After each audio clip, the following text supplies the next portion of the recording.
Ongko na Radio Mulanto Wata San Francisco. Mekauti Kenda Vatamai.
Radio Bulan Dua Vata o kenda waki kamni kenda ndua tali na nonde wa sininga na vata na kabi bina kan ni baka rambuka ndendai ni karu singa bulu karu ni singa ni bula September wiki to California waka nuni bina katiko ani waka bula tiko ani venga na vanua ni sema tiko makina sai bura davo ni sema tiko makina and kabi bina kan ni waka rambuka ndendai sa waka rawai tiko singa lebu tiko ni waka rawai se singa mataka tiko baka ni waka rawai wiki mdo me nonda waka nuni bina katiko ani ni nandua na singa bina kan ni dhako kina singa ni koa, singa vinaka mbeka ni kana sa salu ni waitui, sena singa ni makete, wakanu ni vinaka tuyani, and singa vinaka ni koa, si vinga na vanua tali ngau ni sema tiku mekina, and se bura dava ngau ni sema tiku mekina, and kavi ni koa, au sureti kam ni menda na vitomba ni tiku yani, and nonde wa siningo na vatongo, mena lake dhava saratiko na vitu na kaloko. Wekito i Merika, ni koa sa oti tiko ni singa ni vulai katakata, sena sama, doke leituna sama, ni kua sa oti saratunga ni singa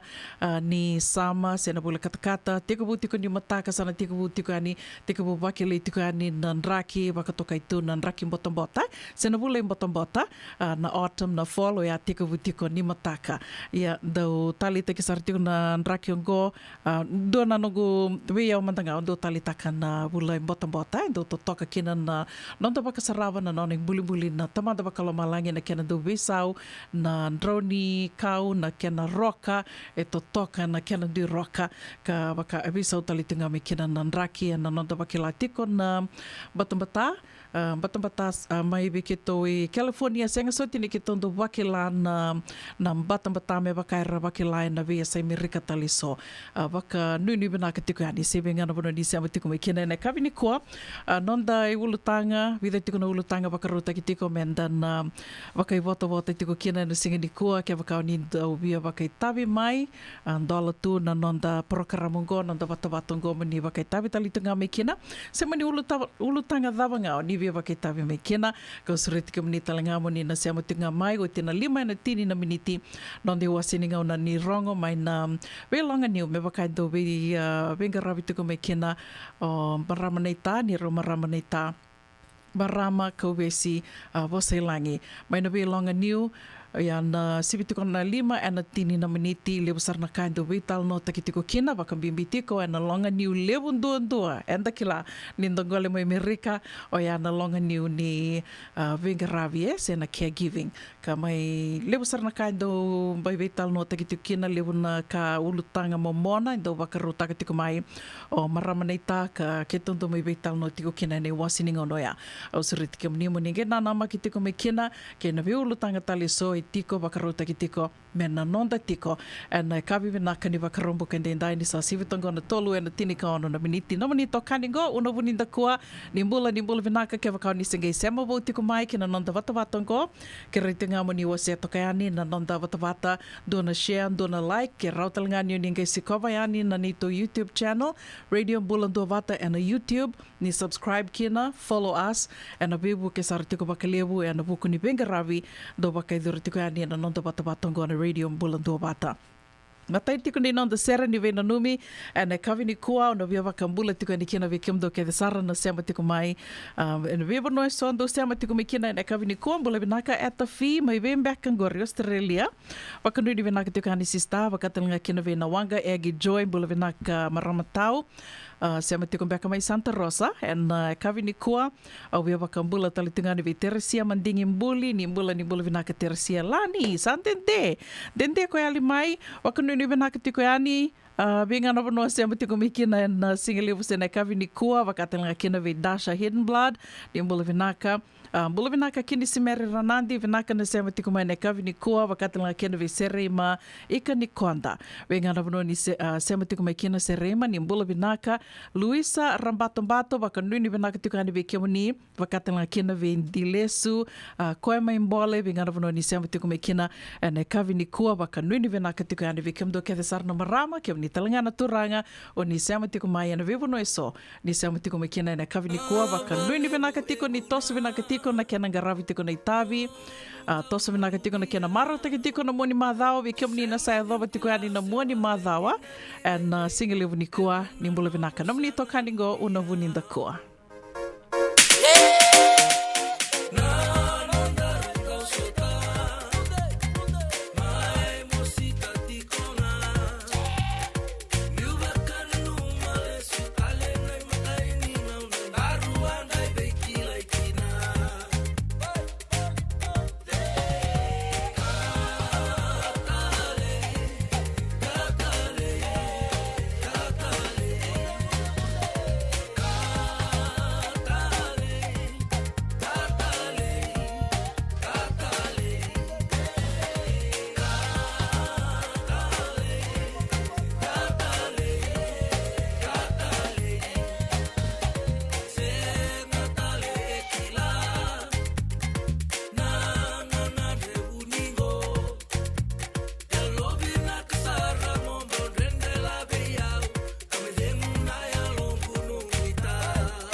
E senga dina ni kara rawa na daka waka kekiwa. Ia endona ka enda wipu ke ka waka mamanta taka tuna bengaravi, o ia ke tuna kenda tō kakana. Na ika, na dalo, na bisikete, na reo bata, na sunbells e tinimbulu makau. We kenda tōna senga tiku ni driver, se senga ni waka motoka, kandau Dren no te tō beto seaki, erto sa tu wakarau na Divine Pacific Food Mart mai Sacramento, merto talaveani na nong ni boli. Rawa sara. We tartarangayani na telefoni diwa 21 saivarua. Merto wakarotaka katalada mai na nong ni boli ena kena ngona totolo tua. Divine Pacific Food Mart, Viturua Diwawalu Franklin Boulevard, Sacramento, California. Namba di telefoni 21 saivarua. Erto ngarapatalanga ni kenale waka suburia ni nanomu yaya. Mai na nonderto stoa kina nomu mate ni katumba. Sa, me da mbega bada mana kango. Nada baya? O sabi wala ki baka lewe fum ni daga yo senga ni kilana da me da kaba. O lemban lang katakalanga ni senga tu ni kilana kisida ba na sotaba. Kuni lenga ndo bito lo te kisaranga no bika kitengore ne radio Bulondo Wata. Ui na programa da ba. Mai na vei longa niu. Rongodi ne 5 o'clock ne vei kabi ni warumbu ka vei kemendo California. Tini karuna single wuni warumbu ai vei kemendo viti. Ngoi vei to koniki na Connect Fiji Care. Endona Caregiving Agency Limoni Toke and the Limanan Rao Capital Mall, Suite Rutolu Rolima, Sacramento, California. And the Wingaravikina o Mama Kawisi Boselani, Radio Bulondo Wata San Francisco. Mikoti Kenda Watamai. Ei, nada be ko marota katiku. Senga, esan dondi na marau kina boga vingile wo wakila. Baleta?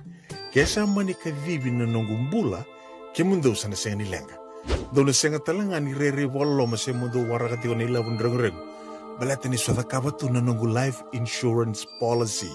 Iko da kam to waka tapia. Sa tumu mantanga na numundrang ay senga tu na nanta pepa. Sa tiko na mate, se senga na pepa, senga na lenga. E se rawa nga nindu na nongu life insurance vei Lincoln Heritage Life Insurance. Na kambani ni life insurance ka nga niti kenda vinaka na itoke kanda sama ivoga tiko-tiko ngoy Amerika. Rawa-rawa sar na boga leo fomo. Text mai kina vasay wawalu, walu-wandua, tolu-tolu walu-lima, ena kena ituku-tuku matailalay.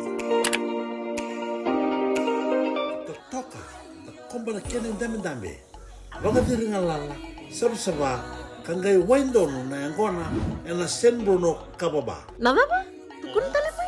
Na San Bruno Cavaba, ningalimay ni may kitogole manda na ngandi-ngandi kale busara.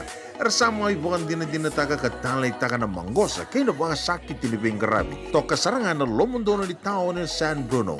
Wala kata na San Bruno Bat Station kaya nararana mga bukulewo na San Francisco International Airport. Kuno pinakatalangan di Biwaraki. Kendo may bitala-tala biruto ng walibiti. Se do may bitaba kibiruto na sanggay ng walimay kimerke. San Bruno Cavaba. Ono Toluseva, San Mateo Avenue, San Bruno, California.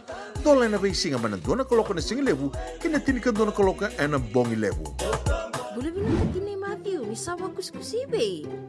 Isa, ni bula binaka. O se vivi mandangko kina maulimat. Elay taka kina endo na nito bakataka kanalilay. Yolay ukutaka bakatotolo, ni bernirto yadea ni nabulangi.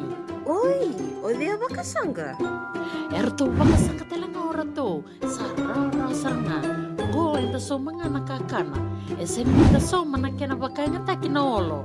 Oi, okay. Nagsaraman da kilatiko.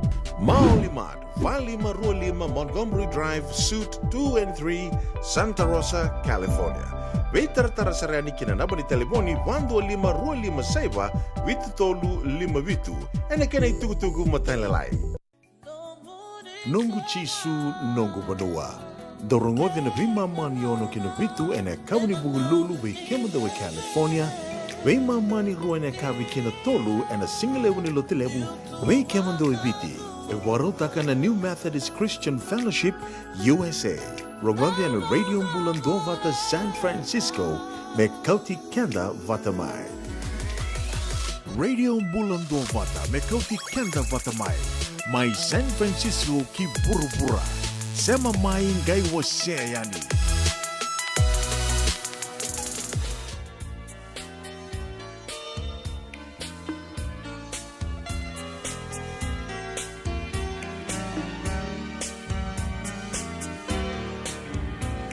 No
Ia sandina sarna vakatutusango e kandina me vakartuma e serta katikone a vikenda na seni aka trio nando momo isa nongu lewa waini matendina ngani ngalili vakanuni vena katiko ani sevenga na vanua ni sema tiko mekina na kabi vena kani vakarombuka ndendai ne kerusanga bula karua ni singa ni bula September au vakareta katiko ani ni mataka ne kerusanga bula katol ni singa ni bula September teka bu tiko kina na bula imbota se ndokile talitanga na fall na autumn ni kua kene mbalimbali ani kua sa wati tiko ni singa ni bule katakata e sena sama ka keto wakila tiko kina na bebe sau ni ndraki o kila na bebe si burubura kede roni dakai ni da wakila na ndui ni ndraki e waka ndui me waka toto watataki kena bebe ambaki sa siviani e anda sa na kila wina katalitunga na lebu ni beital noe waka iduri tiko ke na kainda sa wakila tiko e na bebe singa ni e sa waka mawe sa ritiko nga na bebe kainda beital no tikitunga so na ngona enda na numa ni kawali tunga ni beital noa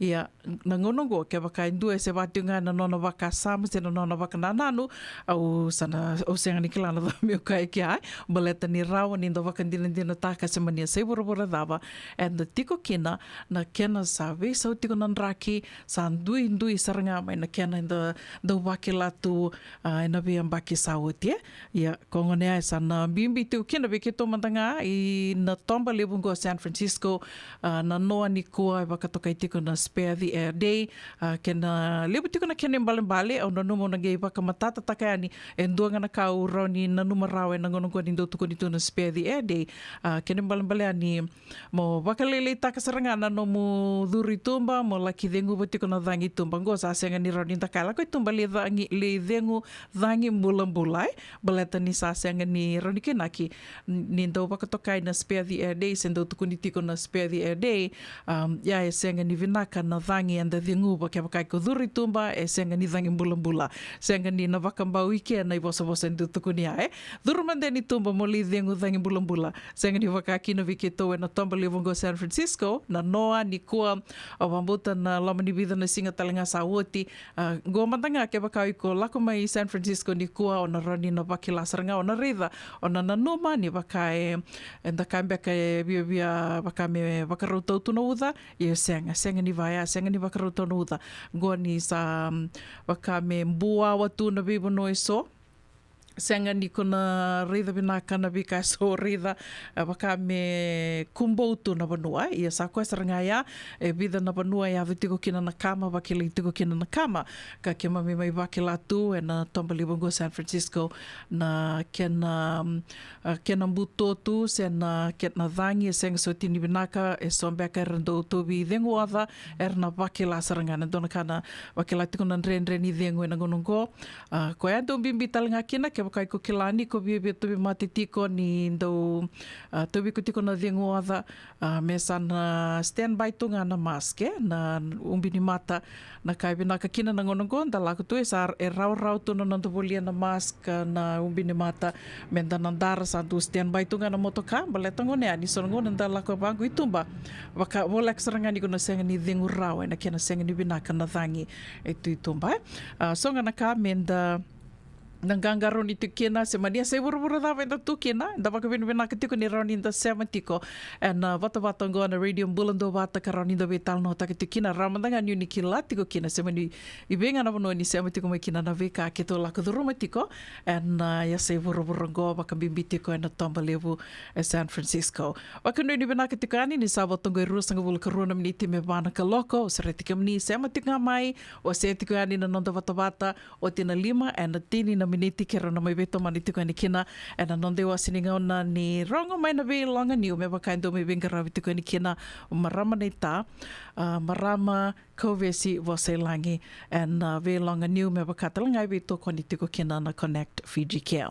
Wewa kambula tuka ani na sera kataravongo vei toranga tau dhiri matokana ke kimdo ke sara na nongu taubu mai Fairfield o kanuni vinaka talitunga ni vei team Bohailangi ni bula vinaka team ni sema tuka mbeka mai vei o kanuni vinaka talitunga ni vei sista vase mother se tareki ndombula vinaka mai na Grizzly Place o ni taka ni ndombula vinaka tiko na bongi ni varua ingo wakatela kina vei Maritha Roko Malotha nimbula vinaka Maritha vinaka wakalevu na sema tiko mai Samoa vada tunan raki mai sanangori we wakambula talitunga ni vei Obi Voselangi wakanuni vinaka tuka ni vei kimdona vei Tamani mai Sacramento, West Sacramento, wakambula talitungan vi Carlene Luisa, ni bula vinaka Mami J, wakanuni vinaka talitungan vi Kimani, na mataka vinaka ni Kua, wakatanga kena vi Wati Kei Tamani, ni bula vinaka nei Rebecca Songobono, wakanuni vinaka tukani vi Kimando mai Rewai, sengatala ni ngole davi tikino Carlene Leoni Mbenga.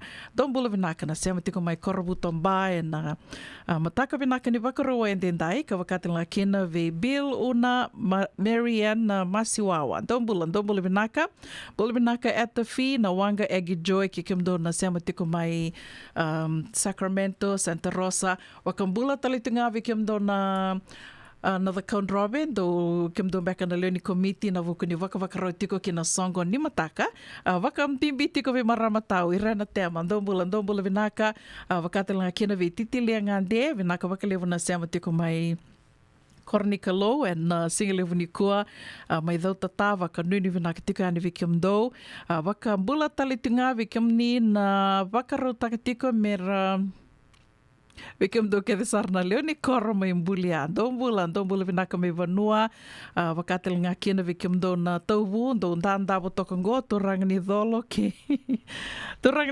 nanronga vasu kina dholo ke na mosi endondomo sartu kina devni dhangi totoka wakoti dombula vinaka na toranga taubu wakatelanga kina vikimdo ke sarna wakarauti kongori and songo ni the Count Robbie wakatala kina vikimdo mai tabuki na waka tiko ki na songo talangana mundu sa sanga tiko e na bongi ni kua lewa tiko na songo ya tuko na ngando na nungu tokani ninda se mbula tiko ngonda se songo saran da se maro saran na kena lewa to dako dagay dengu nga ngona to sanda kina na kato e na vale katundua waka nuni vinaka na sige lewa ni kua sa watungo itini ka dio na miniti me vana ka loko e na radio Bulando Vata.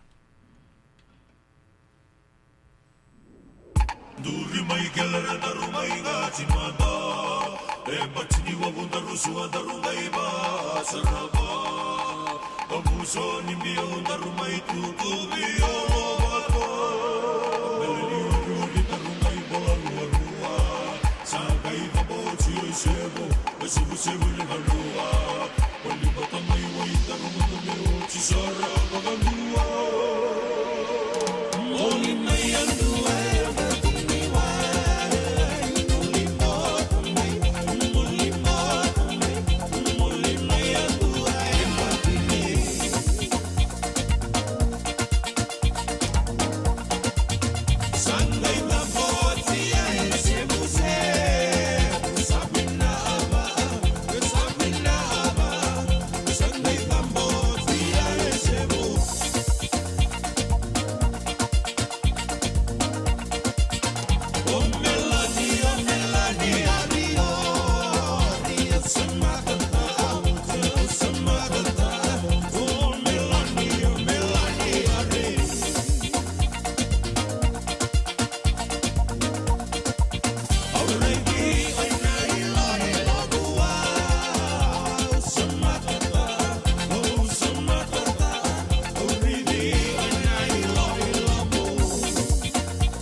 Na dhamu ikalawa kay Mrs. Titilea na itingi.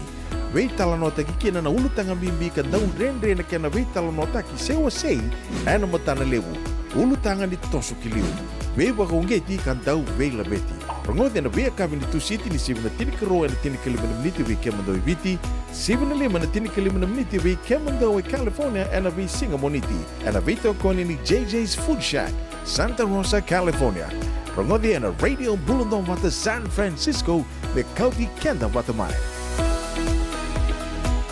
Sa, medang melawat na kango. Nadabaya? O sabi lagi bakal fom ni daka yo senga ni kilana na myo takaba. Oleh man lang katakatalangan yo senga tu ni kilana kisida ba na sotaba. Kuni lenga daw bitol te kisaranga na bika kitengore na Radio Bulundong Wata. Uy, na program daba. Mai na vei long niu. Rongothi na 5 na vei kabini mo rombuka vei kemando California. Tini karuna single muni mo romo i vei kemando i viti. Ngoi vei to koniki na Connect Fiji Care. Endo na caregiving agency ni mo nito kay na Limanan Rao Capital Mall, Suite Rutong Rolima, Sacramento, California. Endo vingraviki na o Mama Kawisi Boseng Langi. Radio Bulundong Wata San Francisco. Mikauti kenda watamai. JJ's Food Shack. Etigo kina na kakana boga biti me bakana kokonda. Lobo benga ni ngai kani itu na bundi nan dalos sa tabiok. Na kakana boga langi me bakana steak bakaya loka kina coleslaw. Wee! Na karitoa sa wada badina na kani kana. Kay tigo talanga na nono to specials and the lomo ni mga dawa. Daw tamba na Facebook. Na doi ni tiwa ya na bani mandray pai kay na bugatale. Go na JJ's Food Shack. View Valley mo Billy Jade Street, Santa Rosa, California. Karo talagang rito dili mo yang may Santa Rosa, may yato saray ni Kinavato. Girit-rito sana kina Vitu Saiba Vitu, Tolo Dio Tolo, Dundu Limono, JJ's Food Shack, Santa Rosa, California. Makasar nga. Paniray na tokongo, at kanay-ray-ray. Dua nga na rupo ni Bunikaw, at dua bayran ng tingit taki, o Reverend Aminio Balen Rock. Tama kamay na nung programo baka madawa na toso ni ngauna. Ano ba yung ngarabi ni City Veni Raturla? Singa buglulo ni Simon na bayan na tinamniti may kamo ni Amerika. Singa lutuloy mo ni Simon na tinikantuwa na tinamniti may kamo ni Maiviti. Ano ba ito koni ni Divine Group of Companies, maolimat kay na San Bruno Cavaba. Naman ka na Radio Bulundong Wata San Francisco, mit kauti kanda Watamay. Dendam da kanang wala ni Kibalilo tinapuko ni oso-oso pakadada ka? Sendrak-ndrak kita baka na tos-tos nimbula, kuha nilenga sinuing gawa-gawa. Nana magi-may kina programo warotaki, may verataw na New Methodist Christian Fellowship USA, nonggu chisu, nonggu banua. Rungodi na bima manyon na kabinibuko lulubay kemando ay California, bima maninduwa na singilewo ni lotulewo way kemando ay viti, and a Radio Bulundong Wata San Francisco, may kauti kanda watamay. Radio Bulundong Wata me kauti kenda Watamai. Mai San Francisco ki burubura. Sema mai ngai waseyani.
tumba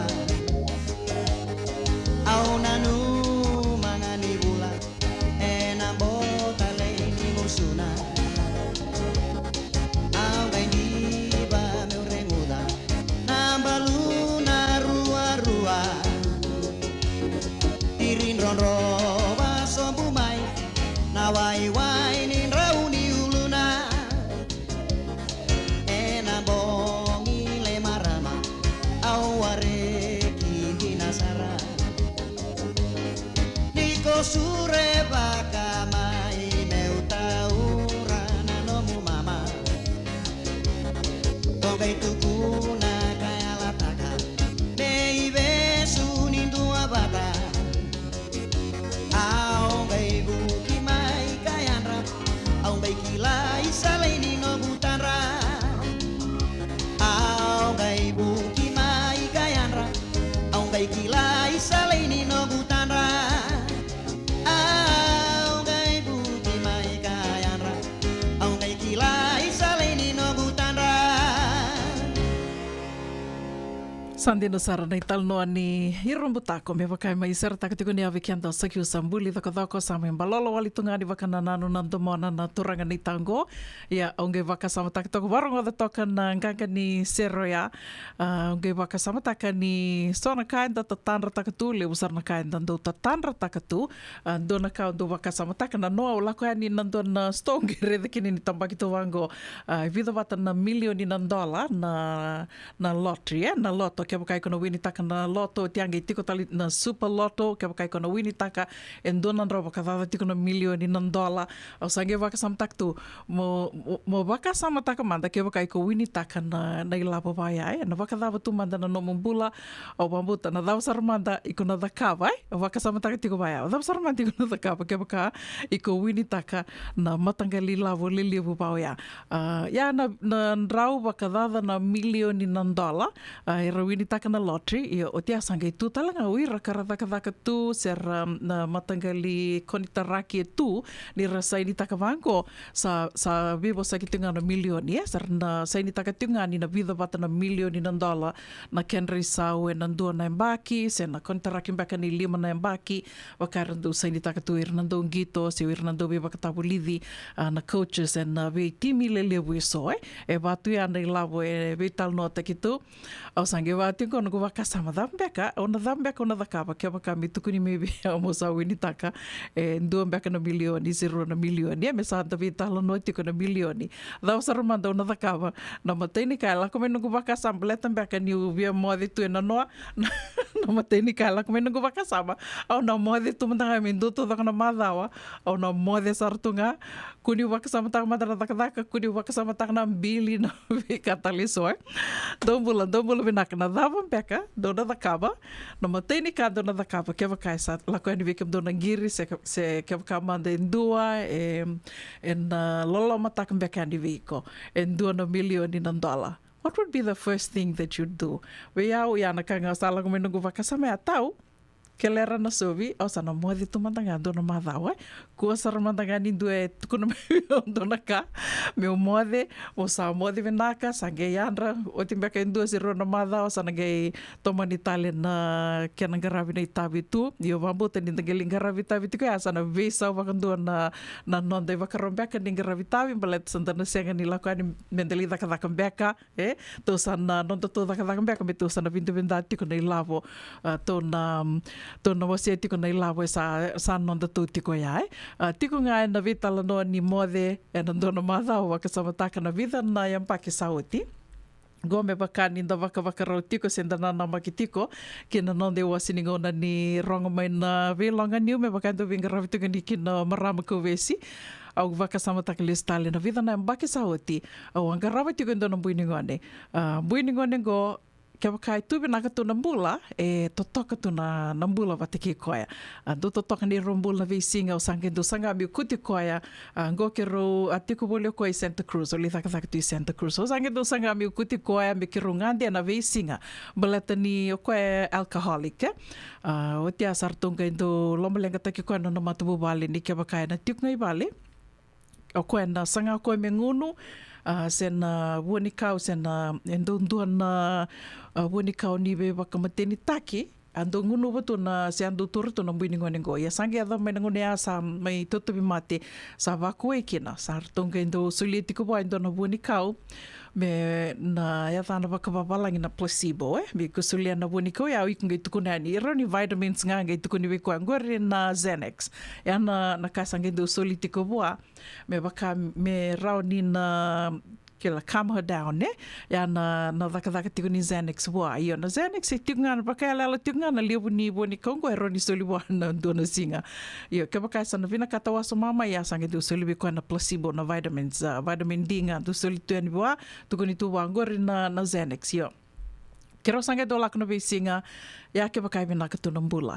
Iyo, sa lako tiko sa hoi te vida na bula na nongu venga ravi bule mai wana bui ningo ningo mletan peka sa matu biau e baka mi sa watumura rawa mai sa baka mi sa ando takuro tonga koe na visinga sa dhunru tonga koe na visinga na nona sa vina kata tonga koe na Xanax na wuni kongo me soli tueni wa se ke baka senga na tuno koe ona lako au na tombale na lika stomu li banga ramai dona tabai mbia mi ngunu ba se dona kawaya na sarama katal na ngon lalai ya sa lako tiko wangone ai vai ala ngana no to sota santo turu ko tu baka malua ya lako salia da mai nangona baka me sa vala ku ndina mai nompo ngo ya no tunga bango sa laka mo ko ndutu mai na kingu romba sa vi thange mai nompo ngo sa lako bata me kina kasi vina bos da sa off saranga do tu kunitu sa on saranga no off na nompo ngo sa lako Biu bakale tangan natal nongo sartung gitu kuna biau na nona matubu bale sa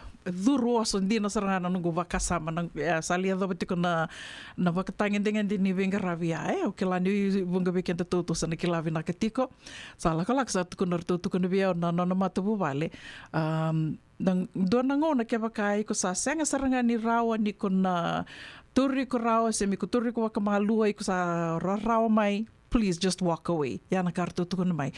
Just walk away. Beauty ko tunga iko lako. O sagi bango siang au sinroni beauty ko tundu tu.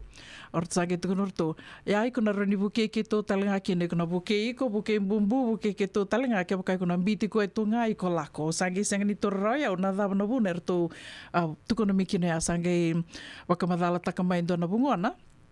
Ni ke bakau na mbite ko tundu tunga baya sanangai rawa kina verto na matinitu na social services merto la ko yani merto na kuti ko arto sanangai vakandina dina takikia ni sasengan dina ni tiko endua menang garavi ko ya ke bakau sana kamando sa sina isaranga ya unge giritur to na matubu bale arto la ko men na matubu bale arto mai garavi ko ya na matinitu na kilatunga ni se tiunga endua ero ni se na vinga garavi tiko so they won't do anything yeah saba ka vida na nito bekau in home me salimbiu yani kena laknga yani arto sabaka ru arto reito nga mai na nasi na home ka kito salimbi tiko yani kena sa o ko e donangone ai billing yau yung ko nang biningon ni Leila me bakanga ninta bingarap to you can't really do anything iko sana turi ko tok manda ba malu ge kinda dalor to na se o salumbili yo orto sa re tiko ya sa dendre kina virto merto na marri ko talitunga arto sange itu ko na virto na luben o koe mandono ko te koe ani you have to go take care of her baleta ni orto senga ni rau ni nang garavi koe yo na kango na nga sange dakaya dona bongi sa o senga ni kila mo va madala takavada vai sala ko bata na bos da na nona sala ko mai mesa bilirikiau la ko bata me kina kasivi sa batu ya na bakatangen dengan ni bakasama ni mbula litu kina nambuini ngonengo au sa torbe naksaran ko ya sa ngiritirto isa au sa dava ke artonge tu kona tale morto no matu vale isa kito sa wara ka tinga mo tu kona mai nangona iko sa sine kina kito kurambui mantanga nanurto pasogo kito kurambui mantanga that you lasted that long with her kito senga bantu ni bakumbote ni nami bago na dende ni no mo benga rabi bo ambalet ni ko sa kito mantanga kito senga ni roni tiko batki ko ya sa ni biti ko nga yani sa lakani na bungona tunga ni tumbangirita na 911 vakali litalito yang ngani sala ro ni gemer to kuti ko kina na social workers social services merto melinga rabikina yo o iau, kona nungu ia mai vale, e rua wakandua na madha o na nungu mai moa tu. Ia, nungu tuku na tiko na ilawa ke waka o sarota na $2 milioni na dolo na via moa tu matanga na dona madha o ke waka samataka lista lea. Nungu tiengu me kia, e rua na madha o na nungu mai moa tu nga. Ia anranga kana, moa tale. A koe sartinga ia, dona ka, dona oda ni waka sama, Au ke landa wakila tu ia na nonda. Veto se aki tu ana visinga, se anga tu ninda kila, se dhava mbeaka e wara ki kenda tutumane singa ni mataka. Ia, on dua se wakalewa na kain tutuko no tawalengu na kakedango, ka ngani mindset, Da maro tiko, wakanuni vinaka tiko yani se vinga na vano ni se tiko mai kena, and e kawe vinaka ni wakarombo kende ndai ka rostanga vula ka rua ni singa ni vula se vitemba. Si vitongo na vai na dona miniti, wakambula tiko yani vetinai TJ. Wadhawa tiko no vinga ravi mai Sanagori, na vili niu mai LA, on nitaka ni ondo mbula vinaka tiko. Tosa vinaka tiko na vili niu mai Sanagori, wakatelenga kina, vi maramatau i rena teama ni mbula vinaka andi ateleite ni Sama tiko mai Santa Cruz, o sangi tal no tek Santa Cruz artingango, Wakatala kina vi maramatau ke lera na sobi ndo mbula vinaka marama na ita di Lady D, wakanui vinaka tiko yani, wakatala kina vi turangatau ke kimdo ke na ngone mai Fairfield, thiri motokana, mbula vinaka Nina Magun, wakanui vinaka tiko yani vi kimani, and kavi ni kua, sanga talanga ningula dhavi tiko no titilia ngande, va ke kimdo ke sara na nungu turanga, ni rau turanga tubu. Doon tanda Tungori mai na Grizzly Place, Griswold Place mbeka. Unui taka ni ando mbula vinaka tiko wakanui ni vinaka tiko yani, na kavi ni wakarambu kende indai singalewu tiko ni wakarawai vikimdo mai Vanua, wakambula sara tiko vikimdo mai na Long Island, mai Vanua Balawu ni mbula vinaka.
Siya serangan nila nata mo na bata ka luta ka mo sa nilutang sa kita mo ng kamtang. Eka kuni lo malek. Sang.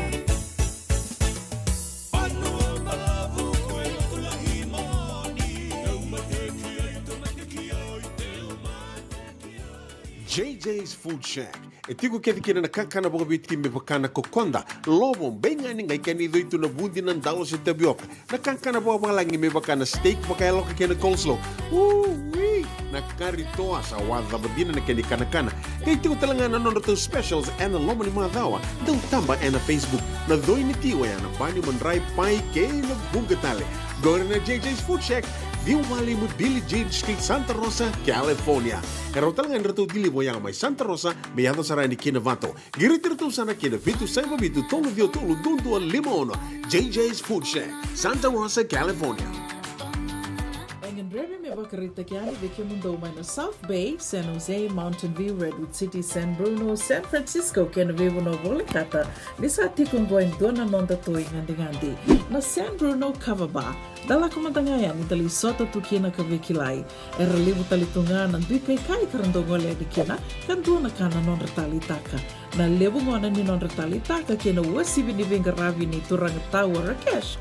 Sambo li kadiwa kitumay kina na Crown 4 News katambaki talitunga and a San Francisco Chronicle. Esa mabawa kay rongo-rongo saranga. Kendo vangar tano tiko senaya ni ngona na sote singiliti ni viti na kwila ni viti kena sotali ni yaya lalai bebakane wuku kuni bale do may raito manda and a San Bruno Cavaba. San Bruno Cavaba, ono tolu saiva San Mateo Avenue, San Bruno, California. Taun dola may na doon na kaloka na sige lebu kina tinkan doon na kaloka na bungi ni moniti kina sige tabu. Ay, kaya do bakan daw tunga may viti. Sa baka matalaw na naman daw kobati. Sa lemo na kaya daw tindika na tinimbulu makaw ng bisikete na rewa bata. Red cow, wupo! Dasa ko si masarangan na ikatungo. Gamay tutala na kaya nauribon na kaya nambele. Pai, karek. Daw wali-wali may way. Uy, doon sa ito yung nikila. Kito bulbuli nga may na maulimat. Toko nga ko Santa Rosa. May way? Na maulimat, wele. Daw ko na nanon da business ng ngolit daw kay Amerika. Daw ko sa may. Daw may wali-wali na maulimat. 4525 Montgomery Drive, Suite 2 and 3, Santa Rosa, California. Yavalata, Dio Nangay Valata, and Radio Bulan Duavata. Wait alone te kina na bika membalata na nondong bula. May weiran na kanan daw may natambanan ni bula so. Nasi, na puniway.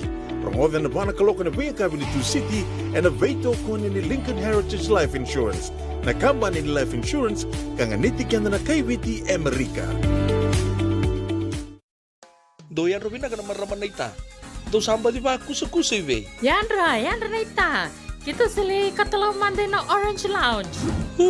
Maleka. Warasan ba di kata-kata pinakasarto nga toboy, simbang bakaw. Gay way dala tukin ng bata. Koe serengan kori, sonong ngona santa pinakat serengan na kenta kakana. Di na to zoko. Kaya kitusan ng berata ni baga singilebu, kitusan ng gali baga kabin ngaya ni kina. Na Orange Lounge, katalaw baga singilebu siya baga kabi, e baraw tayo ito baga manggosang gay totokan na buno ni kana. May namenda to identity, kanay baga singilebu siya baga kabi, may baka na baga sakera, na sui, ikatabu teke, roro baga lolo, kay na vida tale. Giraraw mo kila na menu ni singoya, na Orange Lounge, Tolo-Tolong 2, Orange Street, Santa Rosa. And dua tala na tamang nivingarabi ni Divine Group of Companies.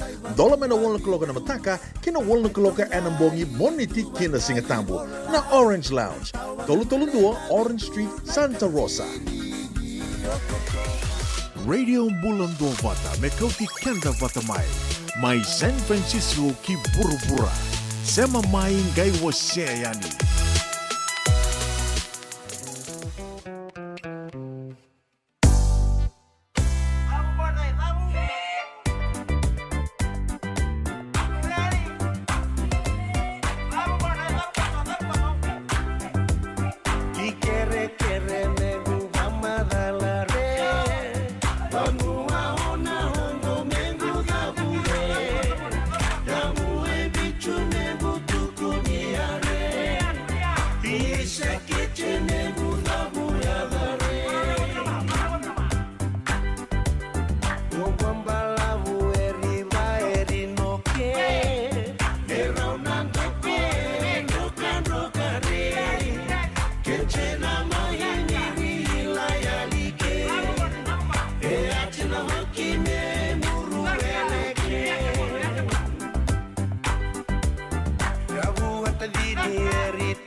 Ogona Rango Manuvali Songo, Neymar Olimat, Wali Maru Lima, Montgomery Drive, Suite 2 and 3, Santa Rosa, California.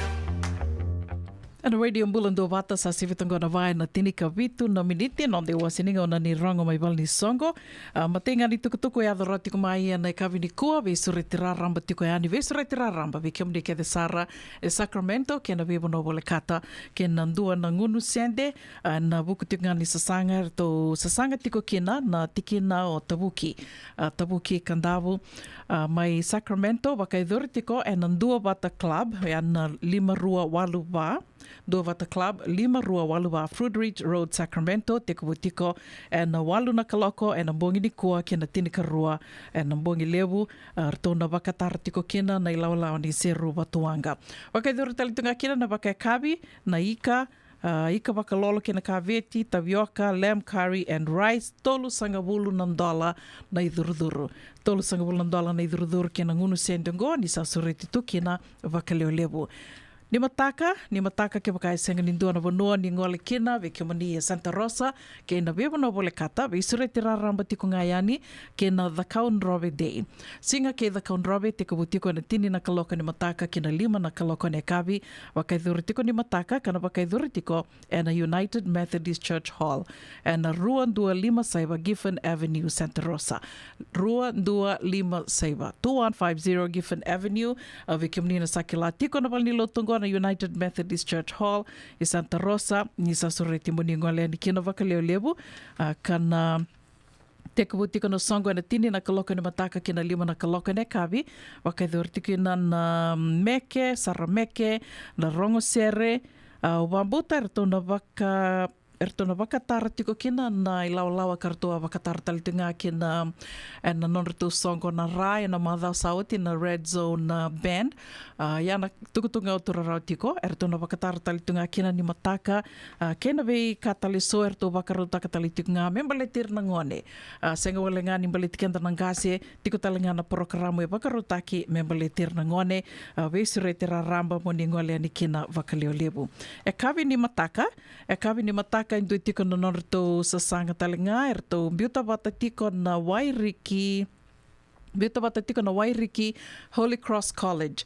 Sa sanga tiko ni kumuni labo ni suretira ramba talitunga kina sa utinga mai na singa ke the Kaunrobe to ngole serani lami na Trade Winds mai lami na wakai dhori tiko kina na ndonanda nisi waka rota ke talitunga kina na waini vanua na wakai kavi talitunga na boli taki tiko na wakai kavi kaka na boli taki talitunga kia rusanga bulu ka $5 ni vasotiau rusanga bulu ka $5 na idurduru e lami na Trade Winds and walu rua bikim ni na sember tiko ni kilai tiko veo lami walu rua dua saiva 8210 Old Redwood Highway, Kotati.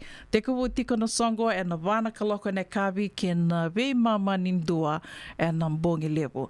O yana nonrito sa sanga tiko na Wulioti, songo ni Wulioti e na Wairiki Holy Cross College. Tuku katarawa ya doro tiko mai na nonde wasininga ona ni rongo mai bal ni songo e ne kavi ni kua membaleta tiko nga na Fiji Day vikiam ni na loma taru taka tiko wakai dhori tiko mbeka i vei wakai dhori tiko mbeka na Singadava na Fiji Day se na singa e waka maro teki te kina se waka na numi tiko kina na singa e tu waka teki koe kina witi Fiji Day wakai dhori tiko e na wakarombuka ke na wakarombuka ni ka ono ni singa ni Bulokotova ke na wakarawai ni ka vitu ni singa go e na wakaidhori tiko e na Southwest Community Park 21698 Hearn Avenue, Santa Rosa na keni tuku mataila lai rau ni ninge be tartareani ke ertona Leoni komiti erto sember tiko ni bita mai na non reto namba ni taliwa ni bambota we temanda veta ni bita tartarani ke temanda veta e na taliwa ni vitu saiba vitu rua tolu diwa rua va saiba saiba o ya na vitu saiba vitu rua tolu diwa rua va saiba saiba ni bita tartarani ke temanda veta ni tuku mataila lai membaleta tiko na Fiji Day bambota ni na tiko talengan na batu ni loa be kumni na ndo bia li bolita ke kakana se li bolita kambeka na nomini Iwoli na nomini Sulu se thakataka ni linga ni gebe tartarani ke tema biu talitunga ni na tikin duangoa na nonda wata na radio mbulando bata sa may songo tiko na kia naturi na registration ni netball wakatala kina na rakavi ke na volleyball ya sa may songo tiko and mother sawati yes wakango tuko na game bitika ni na tikin duango na radio mbulando bata non to bata na kia ni tuku matela lai ni gebe tartarani ke tema tuku katarava membaleta tunga na kia na waka maro taki tiko na ikavitu sanga bulu ka 5 ni ambaki Ngo na lewu ni na kautuko na tiko ya na dhangi dha itumba waka me kawa na chilo yo ni mataka ni wasotiao na kavitu sanga bulu ka 5 ni ambaki kena marota tiko na kavitu sanga bulu ka 5 ni ambaki ni Kornivuli na Andi the Combau School na waka idhori tiko wakaidhori tiko na ke tini kawani singa ni Bulokotova. Ke tini kawani singa ni Bulokotova na wakaidhori tiko na Almonds Palace Event Hall o ya na rua tolu saibandua Longport Court, Elk Grove kana wakatarai tiko ngā beru na ngase.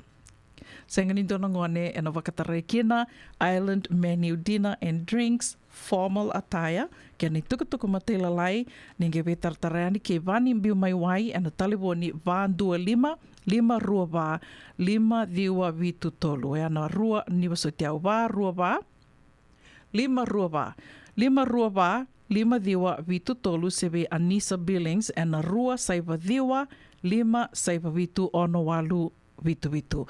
Pero na marame rua ia ka rau rau didi wakatiko, se rau na rua ka rau ni dana vi tartareani ki rau, e na wuku ni tukutuku matela lai member leta tiko na songongo, ne ka tini ka wani singa ni buloko toba, ia ndua nan rau nan dola na i dhuru, ma rota ki tiko na kena ka vitu sanga bulu ka lima ni ambaki ni Anti Dhakombau School. Tukutuku katarawan do tale nei tukutuku ai ado rau tiku mai wikianda e na nonda i wase ni ngauna ni ronga mai wali songo go membaleta tiko in dona lotu dhokowata.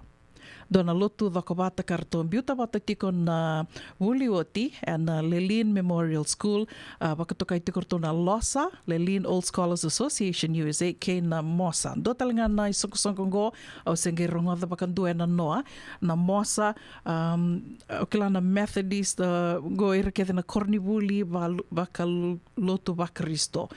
Mai witi kara mai biuta wata tiko in dona lotu dhokowata go be sureti raramba sarutungani Lelin Old Scholars Association USA Worship and Fellowship Gathering. We sureti go we kiamani ke sarna Wulioti and na Korniwuli mai Lelin na Lelin Memorial School, Dudley High, Ballantyne Memorial, Jasper Williams, Singatoka Methodist, Delcusha Methodist, Richmond Methodist, New Sour Methodist High School, Bar Methodist High School, John Wesley College, ke na William Cross College. Oba botango na Korniwuli ni lotu esale ke mai vitie.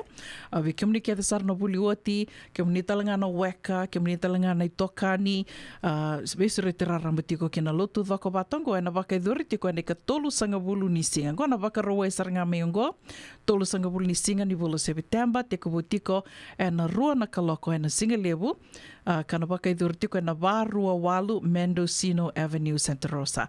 Warua Walu Mendocino Avenue Santa Rosa, tukutuku mataila lai, rauniu ninge be tartar tiko e ani, ke rauni ninge betar tartukani tolu na namba di talibon yang biuta ka mayanggo au sana gay biuta tu ngayani na nonta bata na radio bulan do bata muni na gay wilika ninge reda tiko kina e na buno tiko kina o tala manasa wanga nidangida leu na kai na vital nota ki tiko kina na programo e sana biuta li tiko ngayani Biutali tu ngayani na programo karton biuta tiko mengoe na nonta bata na radio bulan dua bata kana pakai tabi tali tu ngakina o Dr. Ponipate Rokole Kutu kana wuna o tiko kina o tala manasa uanga nidangida.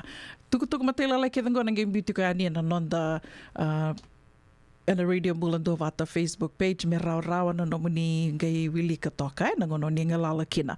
Ia bitanga ni tukutuku ia daro tiku mai lewe na tiku ani na no de wasini ngona ni rang mai val ni songo ena kabi bena kan di bakarombo kan den dai ni sa siva tongo na ba na rua sanga bulu ka ona na miniti. Tomani tiku no bakaronga sere le tiku no baka madala le tiku na tukutuku kadi ba tiku ani ni bula vinaka wakanuni vinaka tiku ani ve naita fe ni biu mai wai ni bula vinaka naita wakanuni vinaka na no waka rau, ka wakatelanga kina venau pasipa nene levu venaka waka levu nau, waka nuni venaka tikani ve kiamni, wakatelanga kina ve pau lini kala.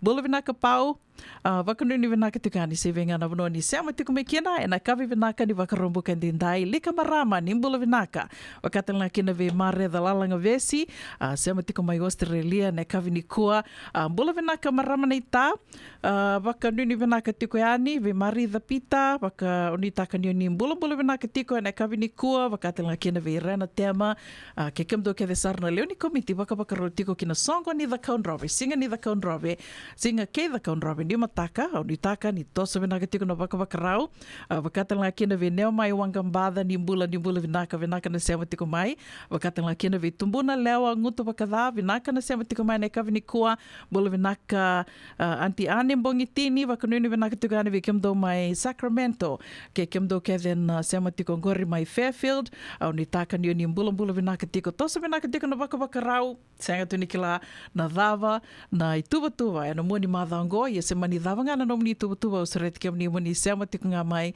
ke na radio mbula ndua vata, kauna vea wakambula tiko na sera kataravango, ve ke mando ke the sara, na marama na turanga ni madhuata, ando onga sara tiko wakalewe, na vuku ni waka-wakarau, ke na songo ni mataka. Young Production.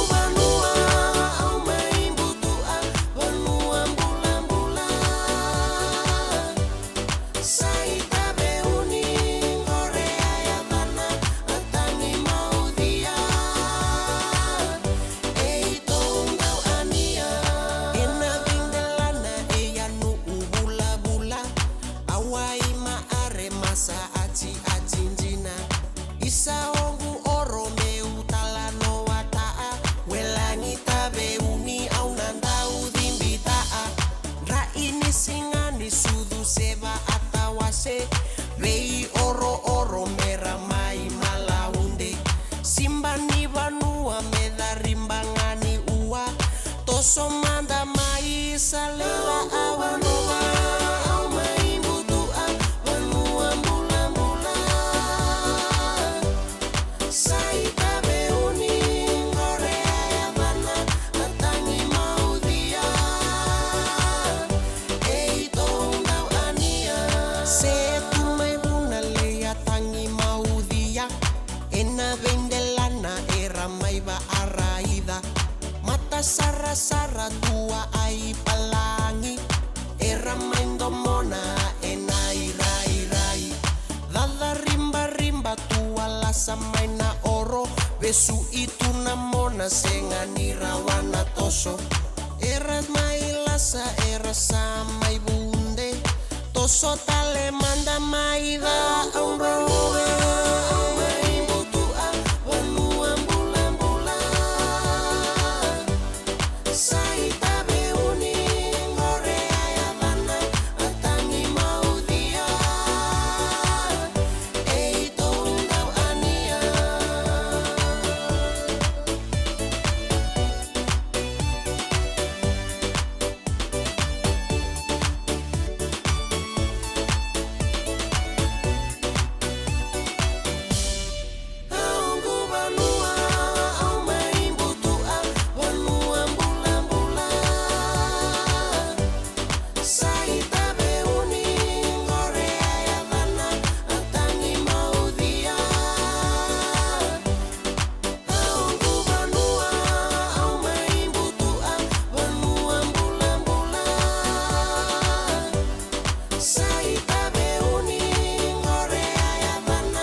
Isa, meda kambera bota mana kango. Nada baya? O sabi laki bakal form ni daka yo senga ni kilana na meda kaba.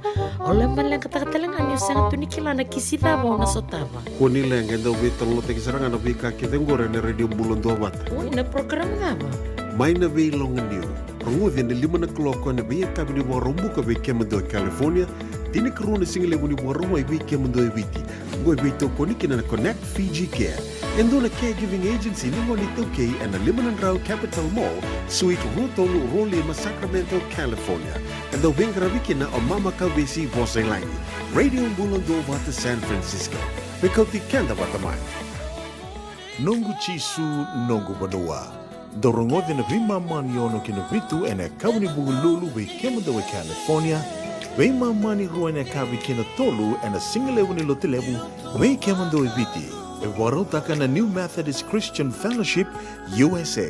Rongode na Radio Bulando Vata San Francisco me kauti Kenda Vatamai.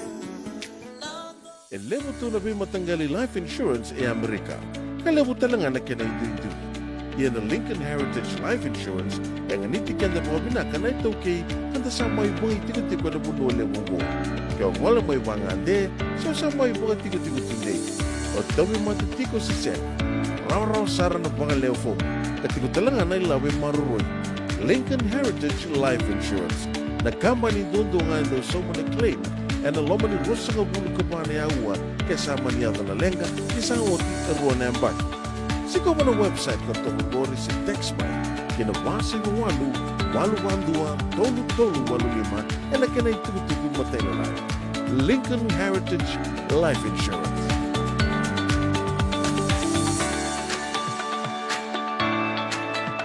Ay, kaya mo makanda ito nga may witi. Sa baka matalaw na naman daw kobati. Sa liya mo na kaya mo daw tindika na tinimbulu makaw ng bisikete na rewa bata. Red cow, whoopoo! Dasa ko si masarangan na ikatungo. Gamay tutala na kinurnibo no kinambele. Pai, correct. Daw buli-buli may we. Uy, doon sa ito ni kila. Kito bulbuli nga may na maulimat. Doko nga ko Santa Rosa. May we? Na maulimat, wele. Doko na nanon da business ng ngonit daw kay Amerika. Daw ko sa may. Daw may buli-buli na maulimat. 4525 Montgomery Drive, Suite 2 and 3, Santa Rosa, California. Kumbala kene dami-dami. Waka diri nga lala. Saba-saba kangay windon na yangona na San Bruno kababa. Nada ba? Tukun tali mo. Na San Bruno kababa. Ningalimay ni may kitogule manda na ngandi-ngandi kale busara. Ersama ibukan dinataga katalay taka na manggosa kaya na mga sakit tilibing garabi. To kasarangan na lomundo na litaw ng San Bruno. Wala kata na San Bruno Bot Station kaya nararana mga bugulewo na San Francisco International Airport. Kuno binakatalangan di may waraki. Kaya do may bitala-tala biruto ng walibiti. Se do may bitaba kibiruto na sanggay ng may kimerke. San Bruno Kababa. Ono Toluseva, San Mateo Avenue, San Bruno, California. Dola na bay singa man doon na koloka na singilevu, kinatinikan doon na koloka ang bongilevu. Radio Bulando Vata, may kauti Kenda Vatamay. May San Francisco ki pura-pura. Sema maing gay wasayan.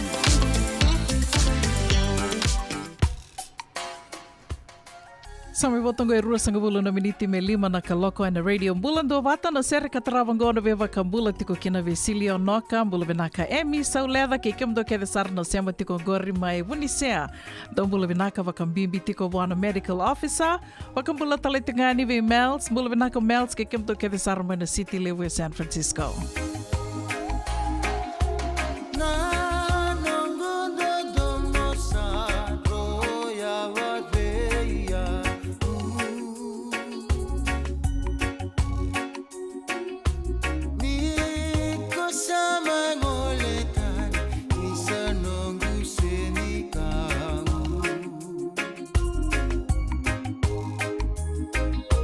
Auna kaya beka meu suka ni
Ia na radio Mulan dua vata na tavi seroea sa mai voto kina goe tini ka 5 na miniti me 5 na kaloko. E kavi tiko ni wakarombuka entendai, wakadawa tiko na nomu wakarombuka, wakaroai vi kim do mai nonda o ni taka ni tosa vina ka tiko na kena garavi tiko na itavi, me waka na ituvutu vai na siga ni koa, da waka na matea ni ongo ki na ndua tale na muani madhawa, o ke lani na liwu talito ngā na ituvutu me maleta na muani madhawa ia ka mbimbi tiko menda mbita toka waka tiki tiki na ngauna, me rawa ni nda wakadengu kina, se wakadawa.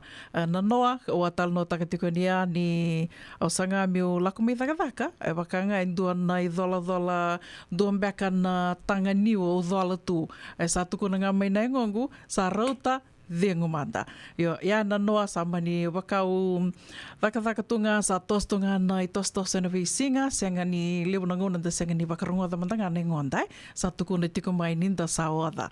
E koe ana noa nungu singa sa ratunga ni mode, mataka ni ko ge yandra mai e wakaindona mama da lewu wakila, e ka bimbiki no ia menda na do pita wakatiki tiko na ngona, menda na dengu wakambimi tiko na muni madhawai. Lewu wekenda tonga i muni madhawa ngo, ge muni madhawa sa lako wata mai kena honga kena i dhola o tia sanga i tūna weka e so mendana garawa tumdanga e na kena garawi tūna mula ni matapu wale saka bimbindi na mendana ndau biuta wakatik na ngauna listen to our bodies mendana wakadhengu tiko hange kanga sange laka tingu menungu wakasama sangu tiko na yalo o yo miuda kama go sange laka nga menungu wakasama na dhawa na kena yang kedhengu rike wakame sa kila mo sa shutdown saranga me sana senga ni rao ni ona dhaka tale se sandona mbada levu e tau wiko sana ngai dhawa tu na kakedea o nui taka nina sana singa ninda na rao ninda na ndambe mandanga waka malua nda wakarongo da mandana ingonda o tinga sangai tuku na tiko meni tu ta saruta mandanga kere na singa ni kua me nungu singa saruta mandanga ni mode ia sandona kana nungu wakila na kena visau na kena vinaka via o na singa ni kua na nungu ngai andra mai na mataka ni kua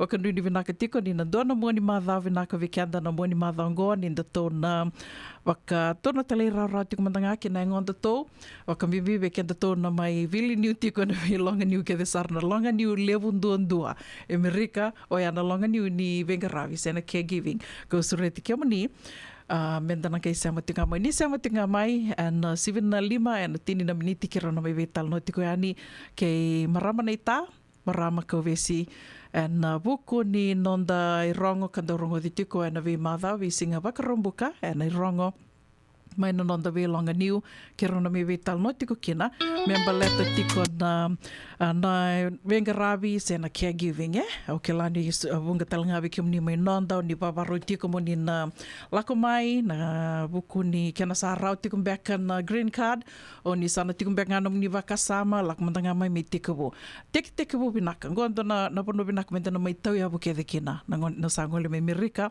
longa niu ngoe menda mai Vengaravi mandanga lete totolo, rau, o tiato sangai via toso taleani, tonga indeo taleani, na vi longa niu tale so, seang na lenga na kena vura-vurango.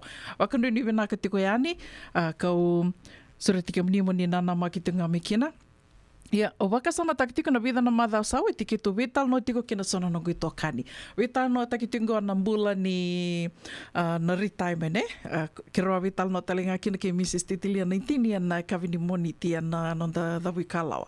Kira tarata litunga kina na ulutanga livungo na retirement. Ia, sange kito vital no takitiko bat kira na nungui tokaningo bewa tini na veka kede sare ro sa bakaru takatu mai viti ro green card mai sa mai wala kani ambaki ro sanga bulu na non ro tiko bolingo Amerika sange ro tuko no tiko ro kira ke baka kiro sa lango viti will be okay sana tubinaka kiro sana senga ni laki wakami rula mo do takatale ni labo ni rosa tubana binaka kedi tu na beka kedi sara membaleta na non rombula bakai labo ia sange laka tak mena vital no ni dua tiko na umai labo itiko and ona senga ni beka na bono itiko kina and don na bono ni maruru i labo mai viti e wakame tan re tiko bakalele yan me wakani rto vida tiko raleo vida tiko na leo ni matapu vale e rasa ini tiko e na ilabo ia ia mea dhawa tiko me nangonongo sa undu tiko ngā o nungu toka ningo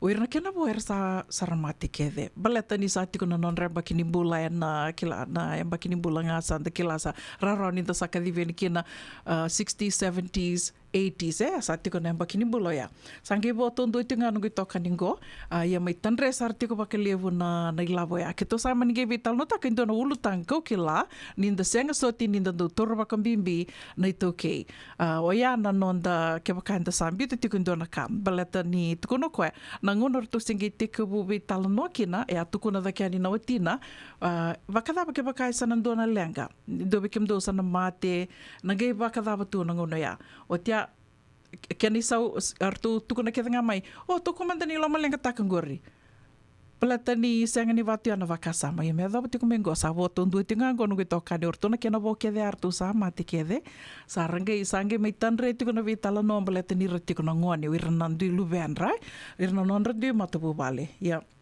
e ake tu sange mai na kakito vital no taka tiko ana kia na mbimbi se mani vakadava na leilai ni lavo se na dombeka na kado mbito bata tiko so na kakito vakasama take vakamandangai tiko na vale so me tiko na vale se nomo na vale rto tiko na ngone tiko na nomuleo ni vale se na nonda na ilavo mbeka e maruroi tui na mbange se so mbeka na kai nda mbito toka vaka tiki tiki ningele mbeka au vakasama take talangana do talangana nungu tokani a mai lenga na watina na mbaki sa hoti roa soma tiko nangele patake na dua tali na non me bungona tiko soma tiko nga watina patake bungona nangele ai tiko na dan rururunga ai tiko na title senga ni bola ko na de watina se na dan retona lubena en title lo ya tiko no ko sandu tiko no tiko ni watina ei va ba moli bola na ya ve kito me vakai bola take na kake de sangue do tuku no tunga ko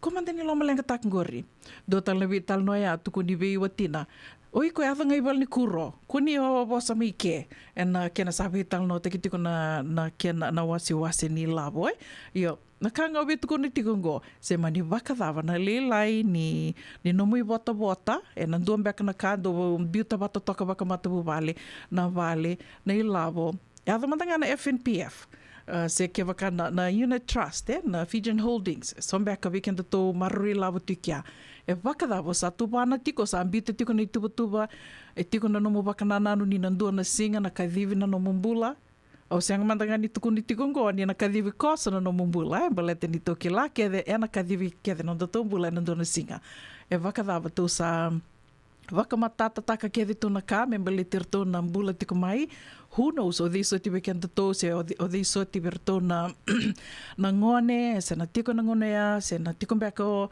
no mundo na se no mundo ta kambimbi mendo to na bito tiko waka tiki me na waka matata taki to na vika kedo ya dona ka kento senga ni ndau toro waka bimbi tiko yo ya madanga dona ka sa mai buli da tiko na nongu mai o kelawi kemni na sa kile o tiko ni kilani ndo wenga rabitali tunga na tambana ni insurance na insurance ya e o katali tunga kina na wheel na nontan bito tiko waka matata na vika kede me baliti kanda e na ngona e sana kadhivikina na nontan bula au ni taka ni na rani na waka bura waka sama tiko ana moni madhango ni to waka dangi tiko se to sana to rekenda to tong matanga wa malu ko se tino vela ko aki to waka sama taka to mande sona ka bimbi wa ya se vadava otongo e ono na miniti me lima na kaloko and radio mbulando vato ve waka mbula tiko ani en sere kataravongo ve solo tawaki ni mbula vinaka solo mbula vinaka mose si sokuru wakandu ni vinaka tiko ani ve kiomuni mai na vuni vai levu mai mbao du taka ni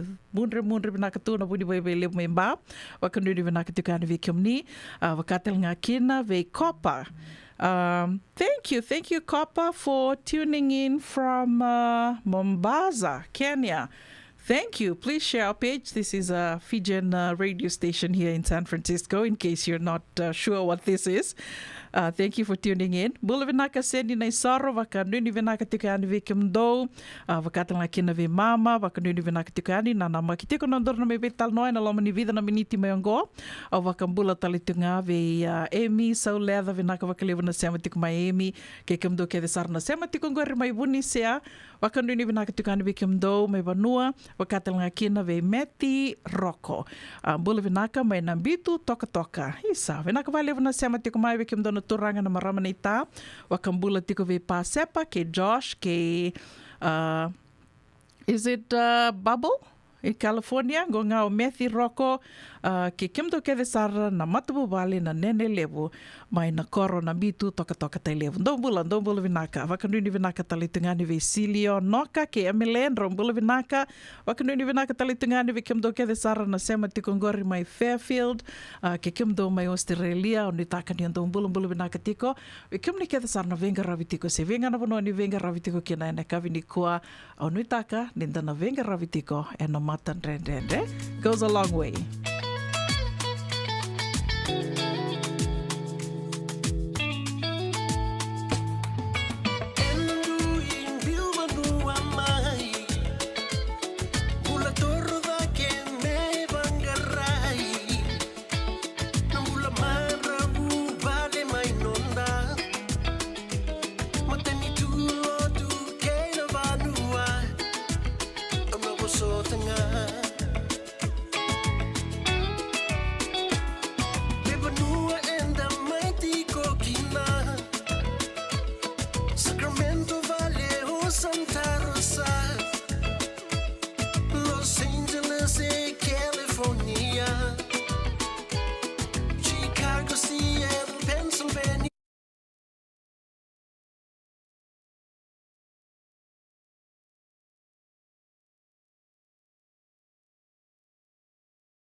Tua bate klap seu funi ni ukala.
na dhabu ikalawa ke Mrs. Titilea na itini. Wei talanota ki kena na ulu tanga mimbi ka daun rendre na kena wei talanota ki sewa sei ana matana lewu. Ulu tanga ni toso ki liu. Wei waka ungeti ka dau wei labeti. Rongode na wei akabi ni tu siti ni sivu na tini karoa na tini kalimana miniti wei kemando i viti. Sivu na lima na tini kalimana miniti wei kemando i California ana wei singa moniti. Ana wei tau koni ni JJ's Food Shack, Santa Rosa, California. Rongode na Radio Bulundong wata San Francisco me kauti kenda wata mai. Senga dina ni kara rawa na daka waka kekiwa. Ia endona kainda wipu ke kawaka mamanta taka tuna bengaravi o ia ke tuna kenda toka kana. Leika na dalo na bisikete na reo bata na sunbells e tinimbulu makau. We kenda tuna senga tiko ni driver se senga ni waka motoka kanda u rendre na te tu beto seaki. Erto satu waka rao na Divine Pacific Food Mart mai Sacramento merto talaveani na nung ni boli-boli. Rawa sara. We tartarngayani na telefoni diwan 21 toluwa diwa ono saivarua merto bakarotaka katalada mai na nung ni boli-boli ena kena ngona totolo tua. Divine Pacific Food Mart, Viturua Diwa Walu Franklin Boulevard, Sacramento, California. Namba di telefoni diwan 21 toluwa diwa ono saivarua. Erto ngarabatalangan kena lewa suburi ani nanomu yaya. Mai na nondra tau stoa kena nomu mate ni katumba. Isa, me daka mbega bwana mana kango. Na dhabaya? Wasabi wala ki baka lewe fom ni daka daka yo senga ni kilana na me daka ba. Ole malang katakatalangan yo senga tu ni kilana kisida ba ona sotaba. Kuni lenga ndo beta lote kisarangan obi kaki tengore na Radio Bulundong wata. Ui na program daba. Mai na wei longa niu. Rongode na 5 na kloko na wei kabini wa rombuka wei kemando California. Tini karuna single wuni wa roma wei kemando e witi. Ngoi wei tau koniki na Connect Fiji Care. Endo na caregiving agency ni ngoni tau kei and na Limanan Rao Capital Mall, Suite Rotolu Rolima, Sacramento, California. Endo wengara wiki na o mama kawesi vosai langi. Radio Bulundong wata San Francisco. Bekauti kenda wata mai. JJ's Food Shack. E tiku keti kina na kakana boka biti me pakana kokonda. Lobo benga ni ngai kani doitu na budi na ndalo se tabioka. Na kakana boka malangi me pakana steak pakaya loka kena coleslaw. Wee! Na kari toa sa wadha badina na kani kana. Kaya tiku talangana nono to specials and lomo ni madhawa. Dau tamba na Facebook. Na doi ni tiwa ya na bani mandrai pai ke na bungatale. Gore na JJ's Food Shack. Viu Valley mo Dili Jade Street, Santa Rosa, California. Kaya talangan rito dili mo yang may Santa Rosa, may yato sarani kinavato. Girit sana kinavitu sa ibabitu tolo dio tolo dundu al limono. JJ's Food Shack, Santa Rosa, California. Engen rebe me bakarita kiani veke mundo mai na South Bay, San Jose, Mountain View, Redwood City, San Bruno, San Francisco, kena vivo no volikata. Nisa tikong going dona nonda toi ngandi. Na San Bruno Cover Bar. Dala kumatangaya ni dali sota tu kina ka vekilai. Era livu talitunga na dui kai karandongole di kina kan na kana non retali taka. Na levu ngona ni non retali taka kina wasibi ni vengaravi ni turang tawa Rakesh. Samba uli kaliwa kitumai kina na Crown 4 News katambaki talitunga and San Francisco Chronicle. Esa mbawa rongo saranga. Kendo vangar tanu atiko senea ni angona na sote singeleti ni viti na kwila ni viti kena sotali ni yaya lalai bevakane guku kuni vale do mai raito manda and San Bruno Cover Bar. San Bruno Cover Bar, ono tolu saiva San Mateo Avenue, San Bruno, California. Taun dola mai na dona koloko na singilebu kena tinkan dona koloko na bungi ni moniti kena singatambu. Radio Bulundong wata me kauti kenda wata mai San Francisco ki burubura. Sema mai ngai wase yani.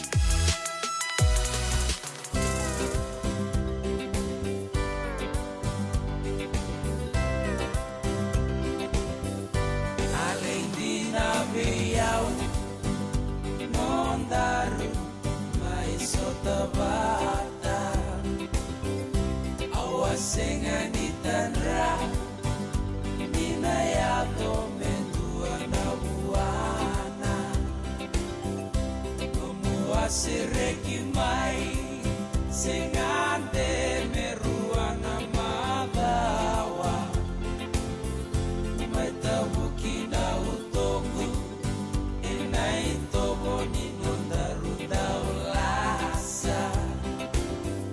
Ena sona ngauna, ikondau nande mai. Au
balavu moro wategobukuli.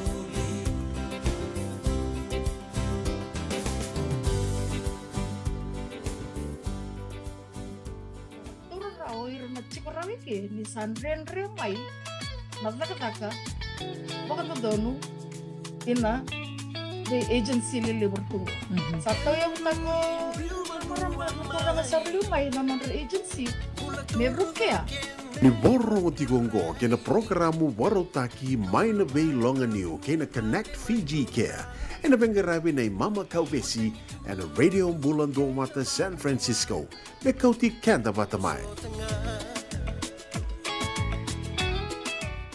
Ia sandina sara me wakani wakaronga the tiko ya na nonde wasini ngona wata ni rongo mai na vilonga niu ando rongo the tiko na via kavini wakarombuka ni 75 and tini na miniti ndo mai venga ravi tiko kena marama nei ta marama ko vesi wasailangi ka tona kana ni to wakavini vina ka tiko na radio mulan do wata na nona loma soli weito ko ni tiko mai kena na nona kambani na Connect Fiji Care ka rao ni ndo mai veital no tiko kena na via kavini wakarombuka na kena veital no tiko na longa niu bula vinaka mama roni kana longa niu le bundu ai se da mbeka na no ni rai bula vinaka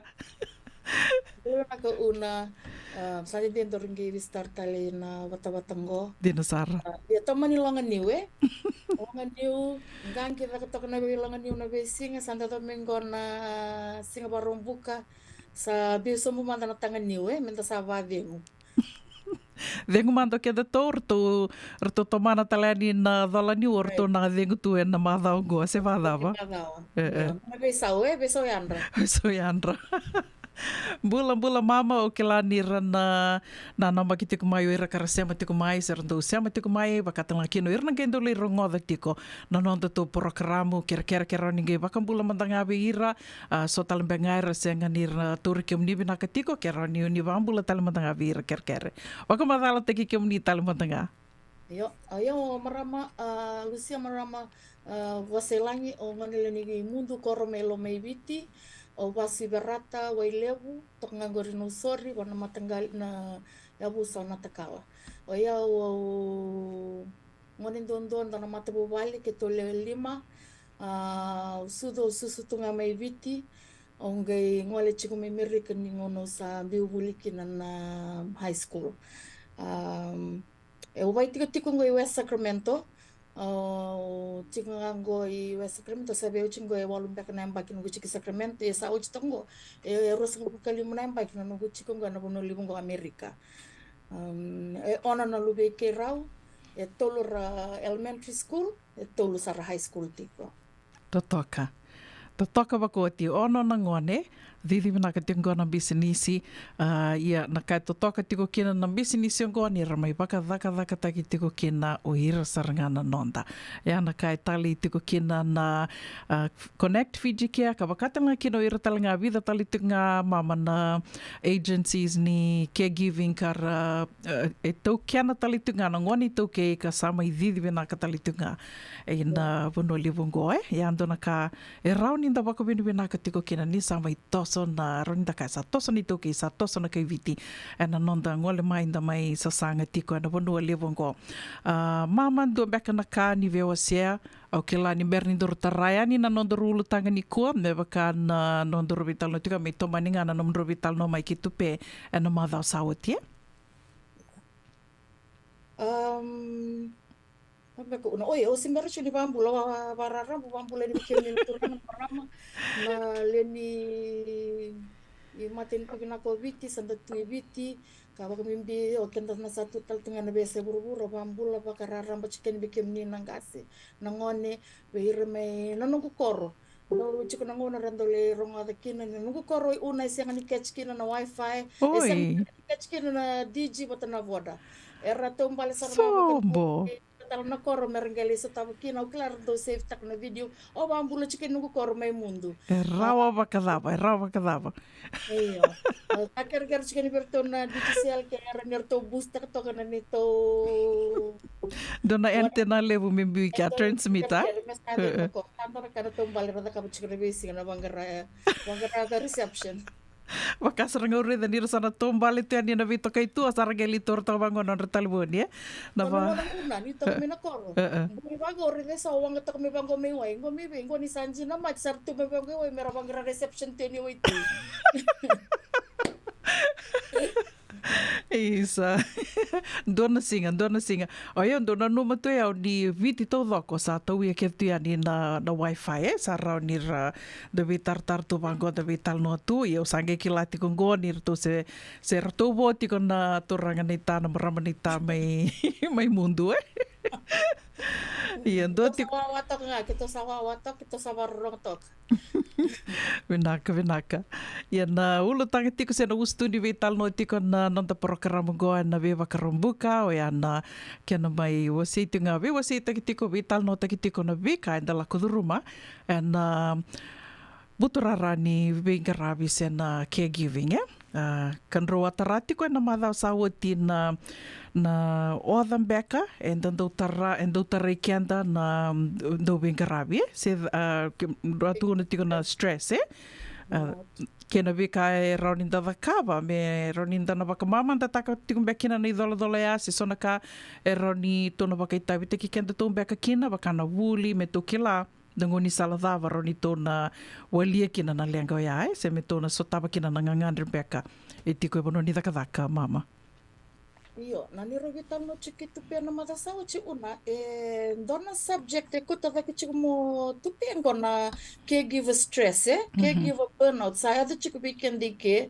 sa okela litara sarni baloko ni sombe kasara le badal kasara me rale abuse takana non clients dua ya dotale na scenario non rasale lenka chiko mbeka ina loma ni bali taka o ir nandau ni vengaravi dina all based out of this caregiver stress and burnout na pada tu tongo me baka samta chicken ni robital no kitupe it is a problem It is a problem and it needs to be addressed.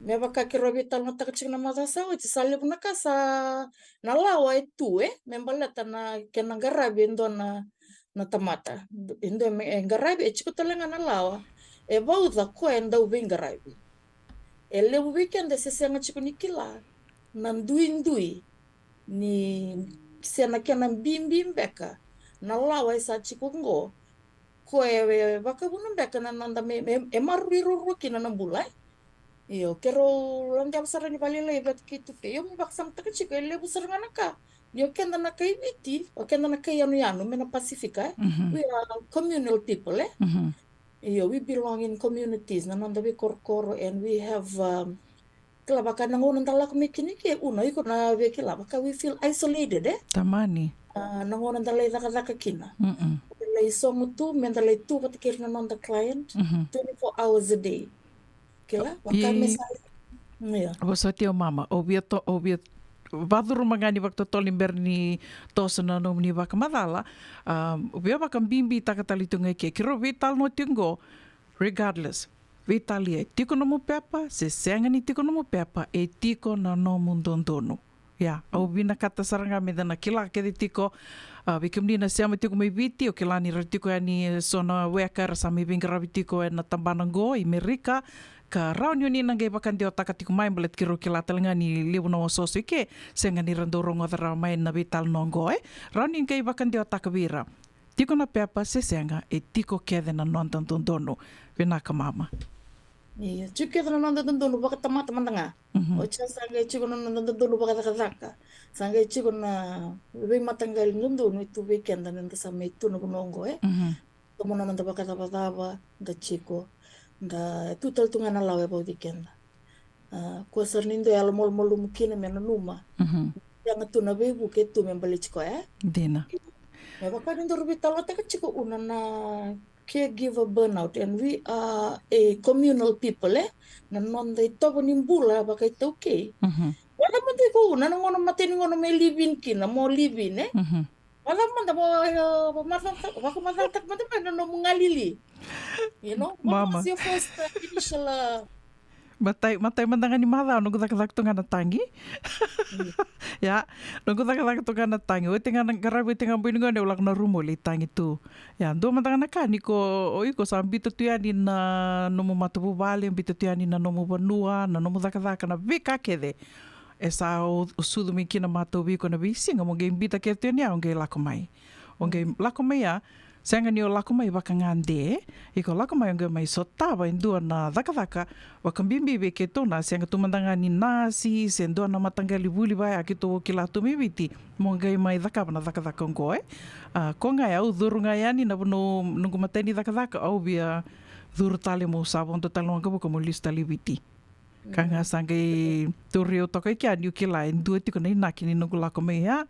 Sa sanga no turning back. Ai ona tosti ngai liu e. Io, e samba u ngā li dina nambula. Au ngiwi a tō mana ngai kia mama ni o kenda nda lako mai e so e nda mbimbi mai waka binaka e so e binaka na nonda lako mai tiko na vindini ndinati wat kerto na vita mani se wat kerto na viti nani mai viti e. E so vi kenda e senga. Dua tal na vital noia. Ia, ia na kau lako dhuruma mama. O cha sanda nangge lako mer sanda nangge me sota pa sana nadaka ngo nadaka di tuvan dua ilo mani bale. Songo butu tu. Iyo, no, o iko saranga pata kino nom sa o chiko na yan rama taglele tombal na stole boli manrai. Yanra, na bayan rikia na sota na nomilala along the way na nom konta nam pasi mole taka o irkia to sota bayan ni nakakete ese ngani ada na bunongo Tina. Ni tala kumenda sesang tuni bikilai. So mateni kai to bikenda shock. Culture shock.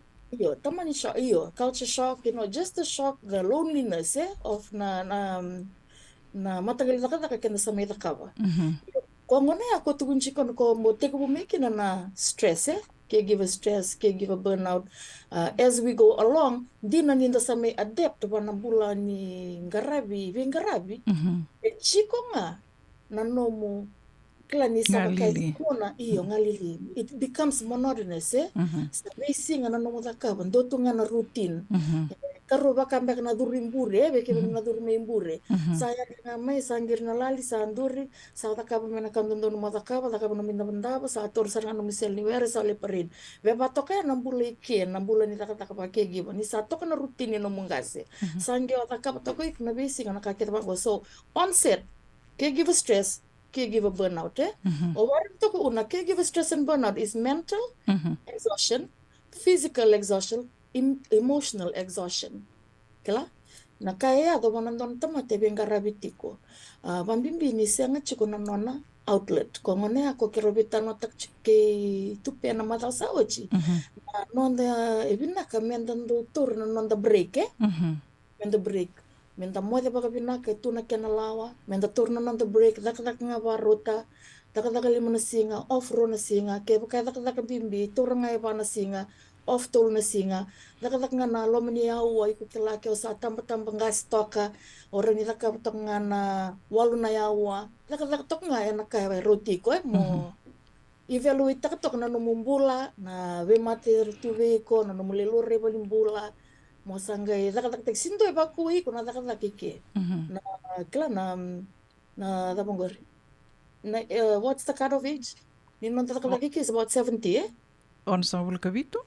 Oi, se sabe tu sang bulu? Dito 67. Yo, dala ko ni bang kay Walmart dareda, randanda beto kay tumasa irna meet and greet.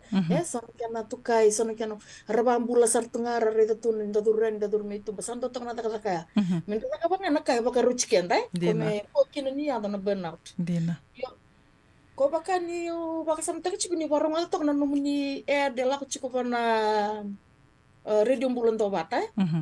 Sa lewo to na outlet weekend matanya kan tonto ni mentan tala ko chikitumba there's the cover bar the San Bruno cover bar cover bar may Hayward cover bar tal nga sa may Santa Rosa where nando ngune angona serndo taleta kana le talanoa bailala so na bonongo saratu mentala ko kina dalingune angona baka dengo kina no mona ni off yo eso some people like my mother, question do ngona, saying such nindo kakaba nakavaya. Donaka very interesting. It's been there all this time. I know it's been there all this time, but you know what? I never really looked into it like how I looked into it like 2-3 weeks ago. Ngona marama na neto client na she belongs to a quilting club. So you know, like when I looked at it, I thought, man. Au sang man dengan ipaka samta kana wana mbaki nona tike nunguna. Me mo ko tiko e bona ndona quilting club wango knowing that she would love. To do things like this, but like I said, there's something for everybody in this country. Somewhere to channel your stress, your burnout, something for you to do. Chiko naka onarani takava. Kenda kita satu weekend na telefonnya. Sa kelas araro tu mbak weekend na Facebook na social media na wili tu itu esona kaya. Ya mandaga mama, ekuta mai na osos ni wakasama. Ekuta mai na osos ni wakasama. Whether you know it or not, na waka osos tak na mo wakasama na taliboni. Na messages ora ko mai na besinga na no musarava tu mandaga na videos, ela ko tiko, wakasama takai ko pa wadati ko no mumona. Gori sama. Na matamu. Pongi mai, sanda wili nga. Iya. So na vital non din ngo kunu chingana ni kene una tu na beka era tu itau tumba ni bonongo sanda me menda dalabi kenda yani dalabi na tapaka sama manda ngaure de chiko na support groups vana lebu sarto lebu na support groups na online na Alzheimer's support caregiver support group family support group, some things that we can join, and these things are free. Tena.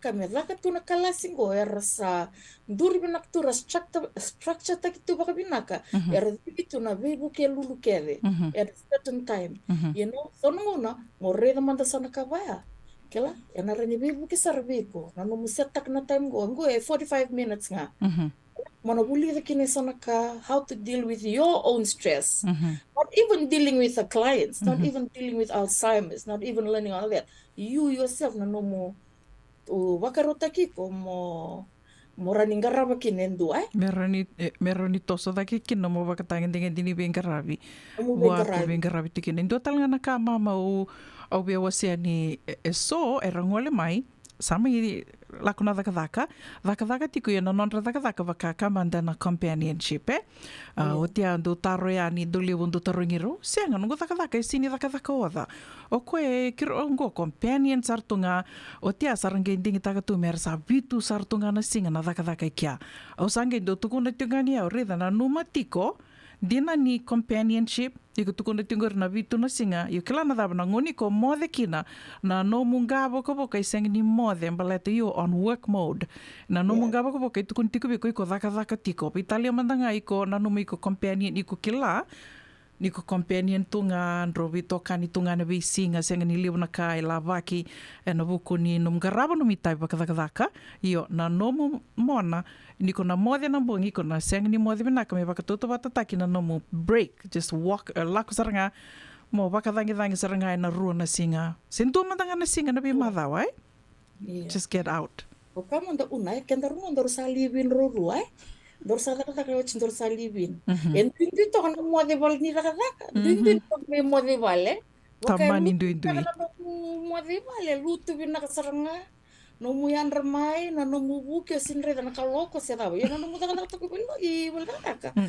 pali nga bango ngen buki me bango sa ta na kalok sabida nadalingamu salah ko tu na no mu wakasama even while you are resting it's still like you said work mode so kan bibi le una ka tu sali una ka raka tu ngona community mata kana kanira kun robe ke ka off my obelendani satu na me ona na kisi orda na me na va matkina na bibi songa ne baba ndani si mata sa okay you can we are community people we need to go out to these things and even if you are not an extrovert like some of us there are certain things that you can do lako online join a book club join a quilting club join a crocheting club na bima tangali karatungo and then join taka Danangona kita ndo laku Barnes and Nobles kita lihat tengah nih bola kita mili bola tini nomba bichinan se kita lawan library ya nang mata di seri kini buli na kawaya ya le buna ka tu menda dil takakina na nonda caregiver burnout stress and burnout because it's there Dina. whether you admit it or not there it is there. Nai ngomu ngai ke pakai ko warung wada nai ngomu na tuku na maybe ko nai ngomu sa wada. You need time out. You need time out. Iya. Bula vinaka ni ka totoka ya ndo talngana outlet vinaka ya. Dala ko ya ni bekim do na semberti kumbeka ni seli la kova na wuli ka dakabati kongo ni kia na bi madawa ya ndo na outlet vinaka beleta ni kila na dawa ndo manda ka mama. Ni ndo lako bango ni ya wili o senga suti ni ndo wila ka aki. Kila na vaka sama o kila ni sotel ngai na sema tiku mai ser na geli ronga na vital nongo na vatingo na vaka sama. O yo la ngamike o senga ni via mai vikilai. O sanu mai tunga o sa vaka tunga sa ko sarti ngango. Well, guess what? Ndo na ka kamida. O vaya na nungu sengi lako mai. Ya ngono sange tiku bu lako ni kina na buku ni vaka o sange lako ya ni na vi songo so li so taba so samba o kamida ndina na nungu le sema vaka vio kani. O ngele reda kiroli vikilai ki kango. Sona vio kani senga ni tuku na vio na kita o sange mikila tungo. Yes, sambo toto kandina. Serangan ni dona kenapa na nonda vikilai Dina. Kabina na vikilai. Kabina ka. Because na nonda mitu kina nonda wono ibu no bulangi weekend everybody needs somebody Dina. Na dana ka kunangan drum dana singa na chicken do mi kunang girita. Serangan ni ra na nomo na lewai ku chinga ono no bela kini vale o la ku vale ono bela mo kin sala ku le mo ye ndo chikuna outlet na nonda lapo na nonda maruta kana nonda le sota ba yakani kin sarngori una yo pa beli ka chiko na symptoms ni signs signs of caregiver burnout irritability na depression na sotal na kabaya ya do chiko mo na identify takakina ni ya do mi bi ko na ya lo baya ngona baka sa you feeling lonely, you feeling very depressed baka you feeling down mo la chiko na bunu ni taka ni ya saranga ko na ka kento vital tak chingo na caregiver stress caregiver burnout na kena taka chiko mo na ndo na ka every day monotonous daka chika na bisinga o kenda na tamata kenda sini bisin Yuko sana muturinga mai iyo esa na muturinga mai se mo abakatu na kai besu back se yo back abakana da musa na daka tungo na bisin you need a break, everybody needs a break.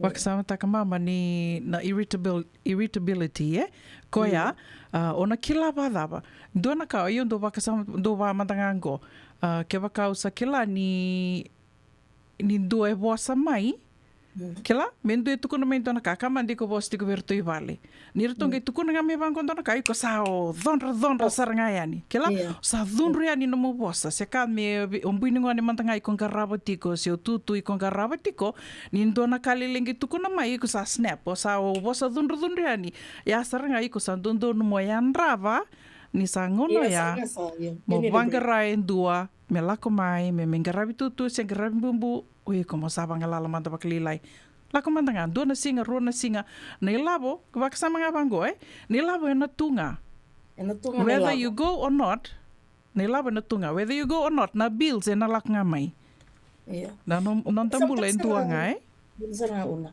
O va sam tak search ko na home do chin me Santa Rosa na Pollen Creek Ito do lebe sa batch to mani home leo. Kito lebe sa batch na ngon le ni beach to rang ni beach kito do da to kin ngon go se single to kin ai una. Do ngon le ni nandi. Na maraya meraya kito do da batch na buni ngon dementia. Una.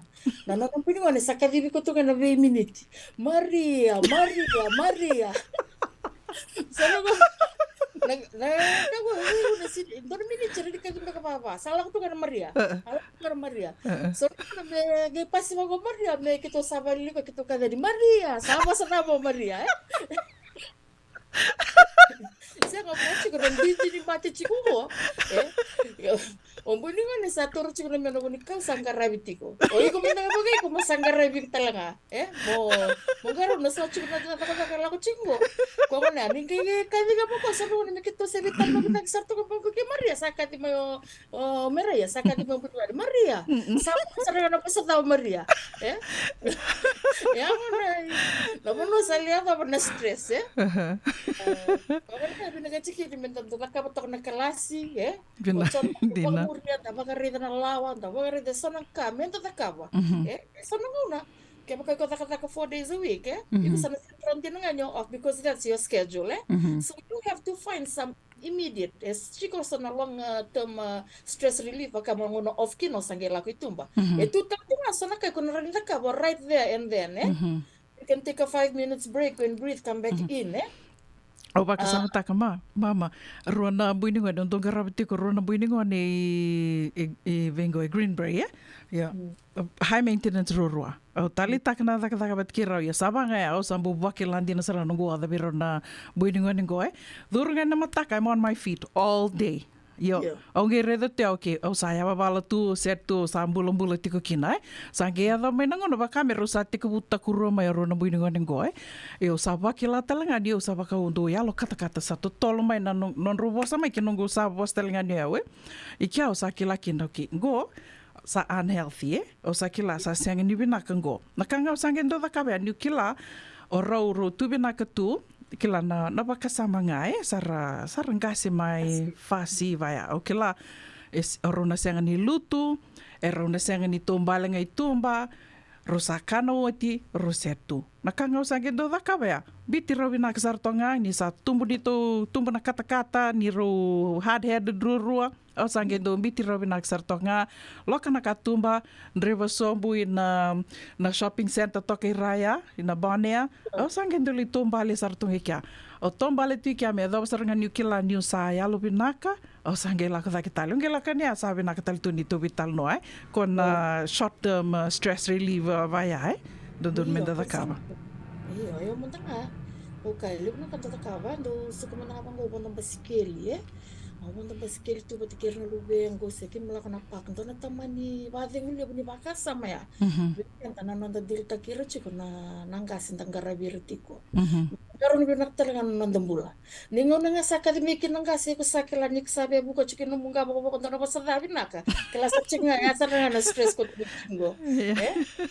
Ya saranga mi sa bata kila tiko ni sa kenongo mi ko sa pangalalaman takina girita na nomomboso sengiriti dengan nomo supervisor o kerkere beleto ira santo do numer natura tu ira kilabi naksar tu ngair ki kusangiriani you need time out baka lawa endondo numer na vangra mai na kenango na totolon dua mendua mai visa sumitake wala to ka maingo nik kona lawa bongo mesa tolu kina vanga na rua sanga bulu kabana ya wana nomo daka me rau ni lebu na dengo veira na caregivers ya na nomo dondono vakalawa vaka pepa se senga na numa tiko ya ke vakai kunge kodova tiko me vitu na singa iyo Mona numa tiko ni nandua na singa i kuna lenga kina. Endua na donongo nana tiko ko mamai. Daka tiko vitu na singa. Rawa na daka. O bumbu sa bedridden. Senga ni ngandre bisaro ko me kila me miniti ke me sa tu batike bumbu Ngai anra tu bumbu na tinikan dona kaloko sarong gai biba sabata ki kana utinga sa mainda botali tuani sange do kabisara batu ya levo na downtime vitu na singa na taka tiko ya sange tuko no koya o sange klapa kana na outlet o viongune angona ya vina kani na bono tiko kina ando tale na ngonele o talenga somi rumu tali tunga kando ngune angona talenga na karu sange no takabaya sambongi bakantua se bakaru na bi mada wa ya rolose wakame va maru tiki ko tukina nona outlet don't mendana da kaba ke sona kaba ya Anda rinda kaba menda immediate relief gortala kita ndo da me Pollen Creek na ngona kita sendo da boli me kina kita china kita me lost to ndana rumwe meraya na ngona le nawaka merani ndo wamalo te ko tukina ni o chito Dotang na koli matin singa meron ni pamalum take mata kino caregiver. Ya lebu tu nunguni salan darani i bakador darin rawat kina na lakadakam go Vaka binaka, ia konga ya menta tu sana lewatok nga vaka binaka na nondo tu vingarabi na visinga, dona kau wasi tuko yani ber nondo rumi betal nongo mama na nonda na bimbi ni nonda tu vaka ronga da mantanga na ngondai. Da vaka ronga da you have to listen to your body, but ke kai senga na nguti nga na yalo na ngutu nga na yango nga ndo no me kona ronga da na tuku ni tiku mi biko saruta rani na ngutu na yalo ke sa oda ke sa ambada na yango sana ko sartik nga ya na kai bimbi kina labo ni mere labo kam kamida ya sana bitu meni labo kam kamida ni sana ndona kai lengo bekenda Dina saranga dondo me sana baka bubuli tiko weekend to na vida na lenga mai adu tiko ngo ra lenga sartinga ibal ni daka lebutu na buna ero ni daka ero ni vital no take ka mai baka bulenga ia indo mandanga na buna lebungo ka rau ni to vital no kina na velonga niu na be baka rombuka ni dondo no menda to na dengu dondo no menda to na baka rongo da tiko na yangon to baka bin na ka tiko mama ni ko ta tiko mai so na ka ero ni da to da kava weekend to na venga rabitiko ba caregiving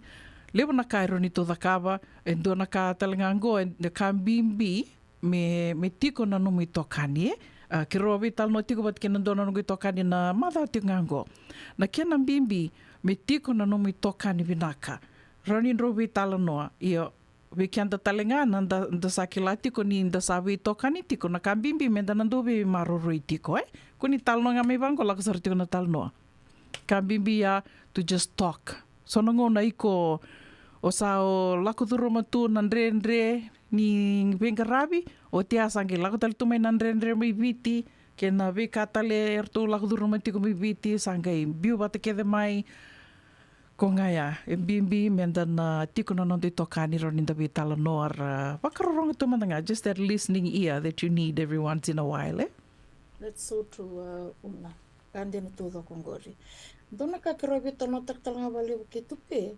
na madasaochi na stress e kaumai e na nonda matabuwale ratu me viti na yo matanga wa experience takabalele na madongo nang giri na kena la kumai na be nguna todo ko maleta ni rasianga ni understand takababi na kachumi bonwa na sono sobir na time difference na kabaya kirobita na takabali bako tataki moneta tupe na oir na nanda matabu vale ni mona irmeki na rasini understand takaroche ko ira na daka chigwiki na kenam bimbi otia onge willi katale na madongo bana bati manro kla ni kila na marama tau ko sando to kana na page na Facebook na bati manro o toka kino na madala na madongo no member the same thing I think it's a big issue. It is an issue and it needs to be addressed. Nada bono no mubaka sa mukina una. Sa oyo kina ngone kirobital no kina kitupe to kuno biko it goes both ways maybe the expectations are so high. What the ke okenda isanango no the fit the kireani we are enabling them to do this thing. Tamani.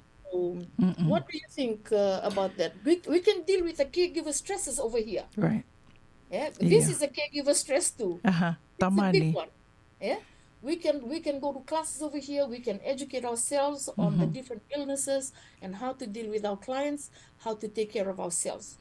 But this is a big one. And you know, we've all probably experienced it. Kenda kita wasanda wakilaki na tungi mirika. Ni kona lako miki na nangiri maybe te. And then toda kongori mamai, ondo wango nungu wakasama, ke waka usanga ni baleta na enabling iko dona bosa rongo lebu, tale talingai, waka you teach a man to fish. O koe na ngero ni siwa to koe na kena mena kani tiko wakani koe tiko wat kena no na matabu vale. Mo ka kuanga ni o wakani koe tiko na vingo nai. Iyo, weekend to na sa ngole mai to sa mitu bango.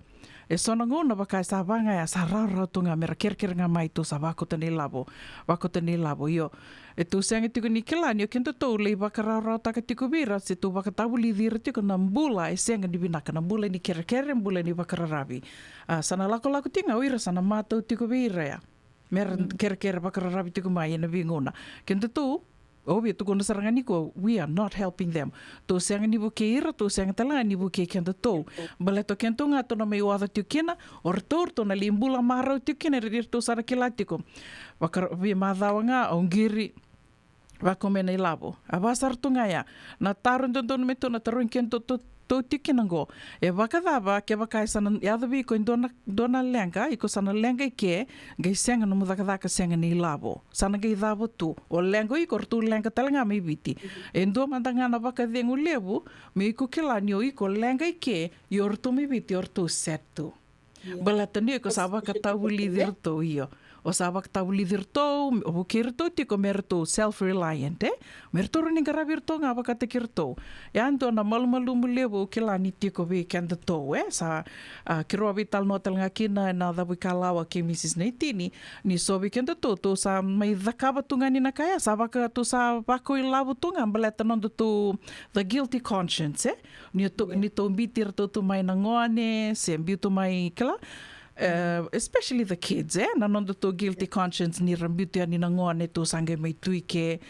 so talanga weekend to wakame to mai ora to na lomanda to mai loma bimbi taka to ni to sa mai rauni to kani sa to mai wakilambe kana mbula marau ni kusara ni bolia no misulu ro ni ngande na bi madawa na moni madawa yorto na ngone to tiko mai biti and that's okay yo kona guilty conscience ngone na babu na tiko nondo to wako ilabu tiko na bi madawa ka senga ni to libukir to tiko na mai biti dongo mama ndo baka dir lo lama bi oni reda sar kento mbi mai resela lai na ngone o te atu samitu sa waka mbaki sar tumba dake na ngone, sar laki waka wati mai, sar laki waka luveni mai, kena mbali kento sa mai tungo tu sami waka makumbuni, o kento sa lako tinga na wako ilabo. Na oda, iko, yo mandanga ni ondo reda ni mondo rongoda e soni talo nova e kuta saranga mi bio na oda. Balata, na nungu lako mai, ngor waka mi usange mai yan raba na tikina ya, ve sau waka ndo nungu waka sama.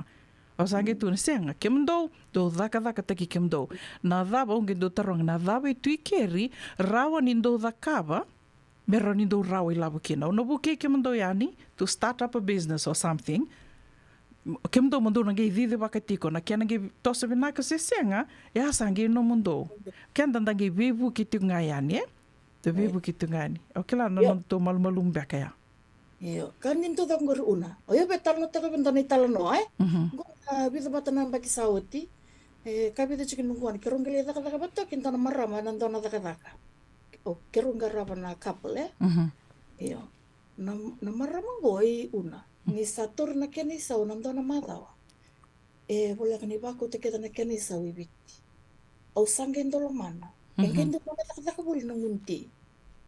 Ngo yo na lestal chingam me na caregiver burnout caregiver stresses so na kabang ora sanga tiguni kila o ira na recipients maybe dina ni ko ni na ilabo na non le baka ngataka era sanga ni kila na da barasa tabatu na maram na tinandra na bunre sanongo na mananga ni sini rabulya rocho na kenra Komengai bolte ke melin na kaka na sari di benang me gitu ni gore $50 na kini sa sa sin rawa. Sa ngai rawa. Rawa ni bolia na kem kaka, ni rani bolia na kem lo. Ui ko bekan ni na lo ba, bekan ni na seafood pack ya. Sa bola nga ni ora ni tiki ya mo ngarabi ko pakai ko. Nano tiko nambula non reto me biti. Dina. Ko ya ko na kambing bikina, o igo mana mo set chipike. Kana babinaka.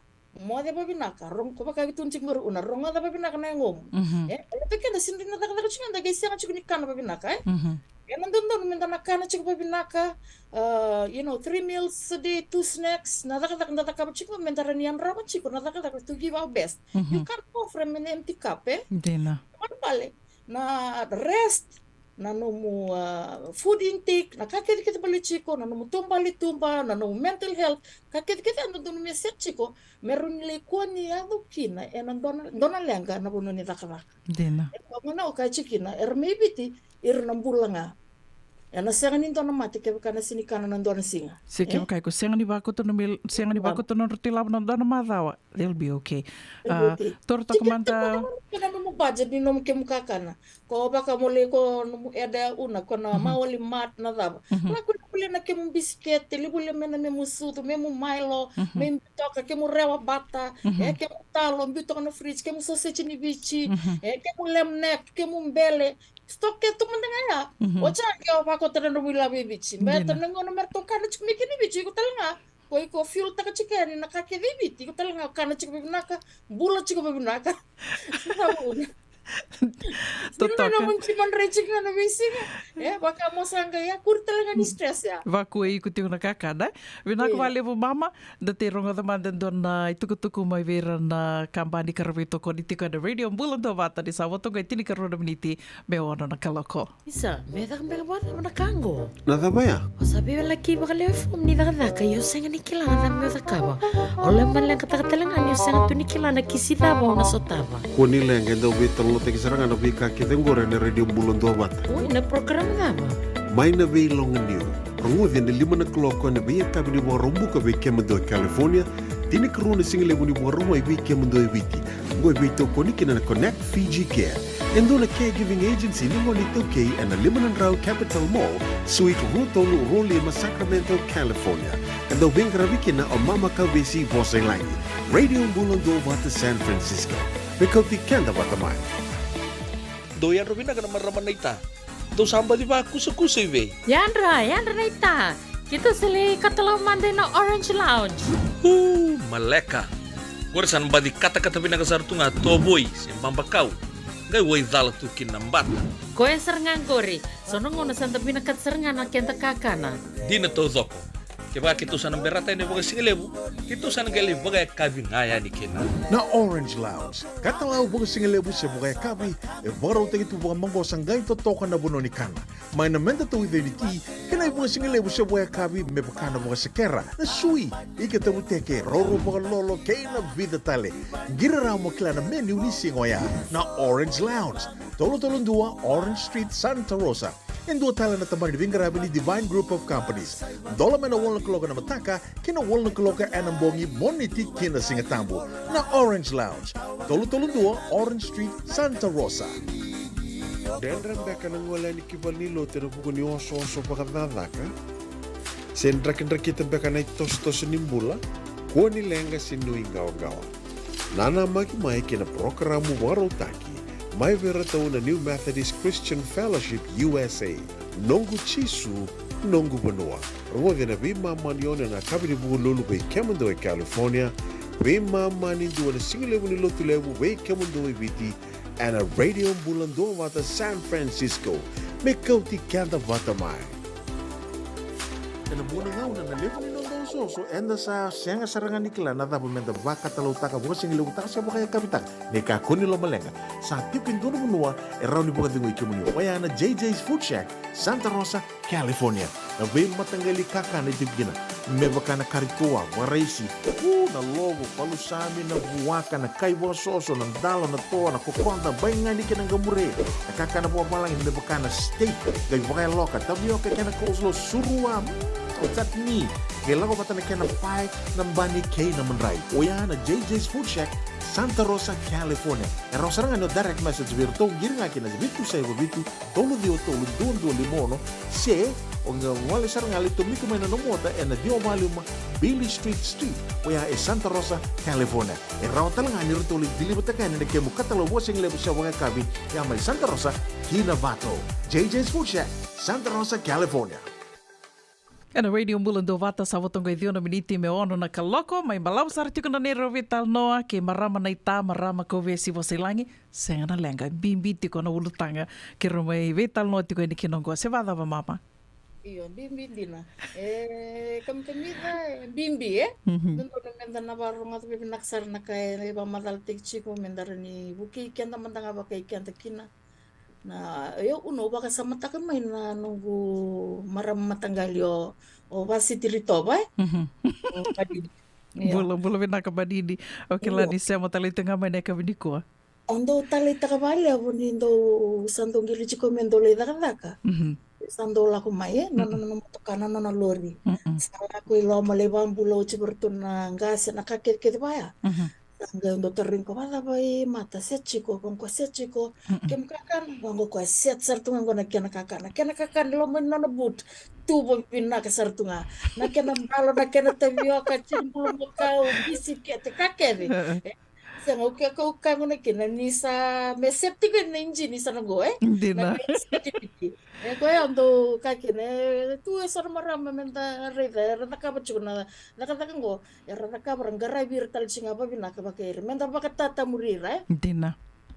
Dina tō dhoko indua talangana kambimbingo sa tiko na nonda tō dhoko na kibinaka na kenda tō kakana me tūbinaka tū tōngai kai wakararo te ki tū waka bimbi be kenda tō i California ni rawa ni tō lako ani me tō lilo rai tiko waka wuni wai e sanga ne ulombale tō lilo rai waka wuni wai waka ndua waka rua na vea mbaki me tūbinaka kethi tū waka tuku no maramanita na injini sanango me set kethi tū o ka kine ana kakana na nonda tō veitala noa na nonda tō mbula marau tiko na lotu e senga ne ulumbale rani toli lotu yani e wali ni lotu e lewe kenta to sato rani do lotu tunga na Facebook se na radio bulan do bata na bimbo ni buki lulu tu na lotu e senga ne ulumbale o tia me tonge lako yani me toli lulu reba kabuni waie se mani sai California dava e ramba ka niu kai mama sai Amerika dava se Amerika dava i tō tukina e rawa ngā ni tō lako yani me toli lulu reba kabuni wai ka ngā tōro ni tukuna ea, ke wakai senga ni tikuna pepa, se tikuna pepa, wakalawa e senga ni rau ni rato na tukuna me wiko i wali ni mbula, ni rato senga ni rau ni reivi ko mbale tiko senga tuna mo pepa, se senga tuna no mo insurance. Ke wakai senga no mo insurance, e rato na wakaritaka wiko i ndo talna wanu e koro ni lelo rei kina senga ni ngandrevi kina na insurance. Io wakalawa e senga ni rawa ni rato na tukuna wiko, senga ni koro ni lo rei kia mbale tiko senga ni wakapepa. That cannot happen. Senga ni nai awe kia we kenta tō i Amerika. Se dhambeka ndo talna ka ni wea wakaritaka mama? It really makes me sad. I know that sanono kemuni ni sa do lako chik me kemuni na invitation to this health fair. Fair. Ondo reta bale bona no muni post ondo reta bale bo we siteri goro me na be. The sad thing is the turnout is never there for us. O kenda na kai bichi mandanga. Dina. Se o kenda na kai anu. Korreva chikuni no ndo zaka kina sona health fairs bango sona kana no community. Ona kana kai me korala ko kina. Access ta ka babina ka tuira na be ka kede e bagaro ta tu na matentungo membalitira. Se membaliti kenda. Era banga ta ka babina ka sartunga oira. Dental, health, vision, you name it, Redi access ta ka babina ka tu, bul na tu. Na vaba manda una and re chicken weekend. Menda salah kan dole no dore that no post it's a free clinic or free this or free that. Dina. But it's very hard for us to get up and go. Dina tō dhoko. Iyo, sa vida na health fair, ndua na health fair, sange matai ni health fair me nonda tō saranga wakatamba ki ndua saranga nei tō keise na kaiviti, tō sa mai wakatiko Amerika, ndua sa dhaka oti, yo e roa katalanga kina ira na Spanish, Spanish community. Ko ngai o tia sanga indua tale e nonda tō wakatamba ki ndua saranga wikenda tō wakawakarita ko mama. E ondona ka na rarawa ni longo ni leweli lai sara e rangolea ni kina wakambimbi ni wakasamataka ni reidhira kede na tuia mama na providers e ratuia e nrendre mi ko lako yani mo li reidhira. Io na singa ya ira lako mai ina Petaluma na recreational center i Petaluma mera mai wakararo taka mai menda me lo rai o kenda tō. Kenda tō na kei viti. Gai e lewe erto le tolu sanga bulunga erto i aveani. O angi tukuna tiko i rea ra lako mai rasteanga ni somi na non rongole tu yani na singa rasulitu non rangona. And wakaira na veitambana ni mbula ke de rangole ania. Lako sarutunga ni volunteer Dina ni lako mai na matanitu Ia, koia, sa kito sasanga tali tingo, me nan dua tali na health fair na tik wuni ang baki mai ango. Ia na ang baki ango na bula o kotoba, na bakani ki rowe tal no taga tingo na non talu rewa ko wuni wai. Na bula o kotoba na via boto kambeka in dua siro na madhao, me dhaba na bula o kotoba, e nan dua tali na go na klinik nga me baleta na TB. Na TB na wakaidhuritiko e na wambota na rito walni lotu talatala laiseni ang garase. Na wakaidhuritiko kina, wakaitawitiko talinga kina na Regional Pacific Islander Task Force. Ngole talinga may na tambana nimbula and na Department of Health San Francisco Department of Health. Kono ngole kina wat kina Sonoma County Department of Health, mama. Yo, na program ko for the end of October, na TB, daktang laki na TB testing siya. Iyo, daktang laki na TB testing. Dosa naman na kami na buno tayo kanda na tukin do tungo It's a requirement. You have to have your TB test before you go. It's a state requirement. You have to have your TB test. You have to be cleared before you can go into a client's home to work. So, kaya ka, senga chiko niyo sa TB test. That's the place to go. Is it free una? Senga nindo na kay sumikina. Yeah, sa kay free. Kaya ka niyo nangay ke? Kaya ka niyo nangay ke Sacramento ko na bebe $35 niyo na soma. So, kaya ka niyo chiki Santa Rosa na laman di mataya, ningwali ka. Ker sa nga. So, nakabanggo ya taga tu soma tu na matin tu they get their budget from the government. Iya. Subsidized tak tu na matin tu membalitikan. Kono funding ona la komengo Yeah. E wakatal nga kina gor mama. Ge na kai do tali bia do mo sitio talinga. Na health fair ke na ka ke la ko tingo health workshops o katal nga kina na hepatitis B senga ni somi io na matini tu na nona sanga tiko menta bakung getu kenda bakang bimbi tingo bekento na ngole meno asa Pasifika menta to bakung getu me ngole ni kina enda li solitali tiko me bekenda so na kala lai me katiko ni bakabini binaka ninda sa ya do yani. They have to gift us. They gift us They again. gift us to go. Oh, yeah, that's true. Iyo. Sabada ba so tito kenda to Asa okay na sa tali dendre kari ka men tali rawa dan dolaba ni nan da kasama dan dolaba nelon da masula ka mana turang sulit chiku weekend dan nabi kasama binak dan ni tali roro chiku kana bunua sanda tu kinongo na bunai bina kata kinoko me coach kenda kina na bisinga na tamata men da sotawa na ka men da willi kana Facebook men da kera chiku turang na direction se dava una. Dina tō dhokoi. Ia na wakamadhala talinga ia, sana mai dhawa tiko kina na nanda wei tala no mai na wei longa niu e nei kawi vinaka ni kua, witha na ngoni sala ke rosa wa se tiko yani na wei te dini ungo, karau ni nda laku tueni kina menda distress kina. E na wei maa dhawa.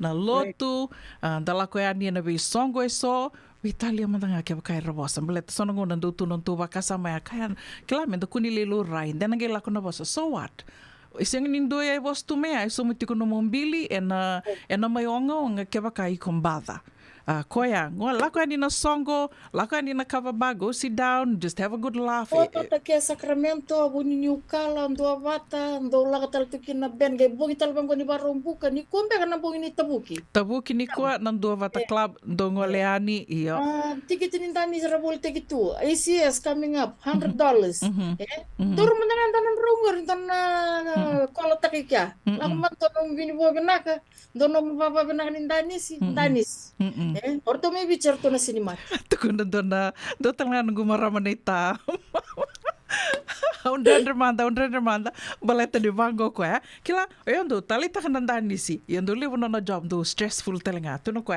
salak ka bango ibale dola na recho mateni no guilo saga do ramba ta tika na musuka nanda nisi If that's what it takes, mo iko distress kina, so be it, Totally distress mo na nga. Do you? Yeah.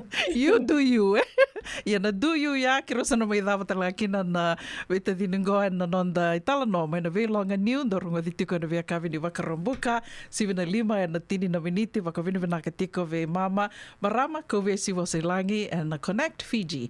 Karao ni da may vital no tiko kina and vital no talngawya au bia suri tiki mni kia wakai tiko sana ulutanga o nina vina kata me ki rondo me vital no kina e nai wasi ningo nongo ni gewa la mai rauni ki rona li dhakaba mai na kia na research rauni na li research me kia na maramanita me ki ro wakaru tiki ki ro vina katu se kia wakai na me ndambi tupe rauni rona wakaru taki ro vina katalitunga ni mbera na velonga niu e na vea kavi ni wakarau mbuka me wakai vito koni tiko kina na Connect Fiji.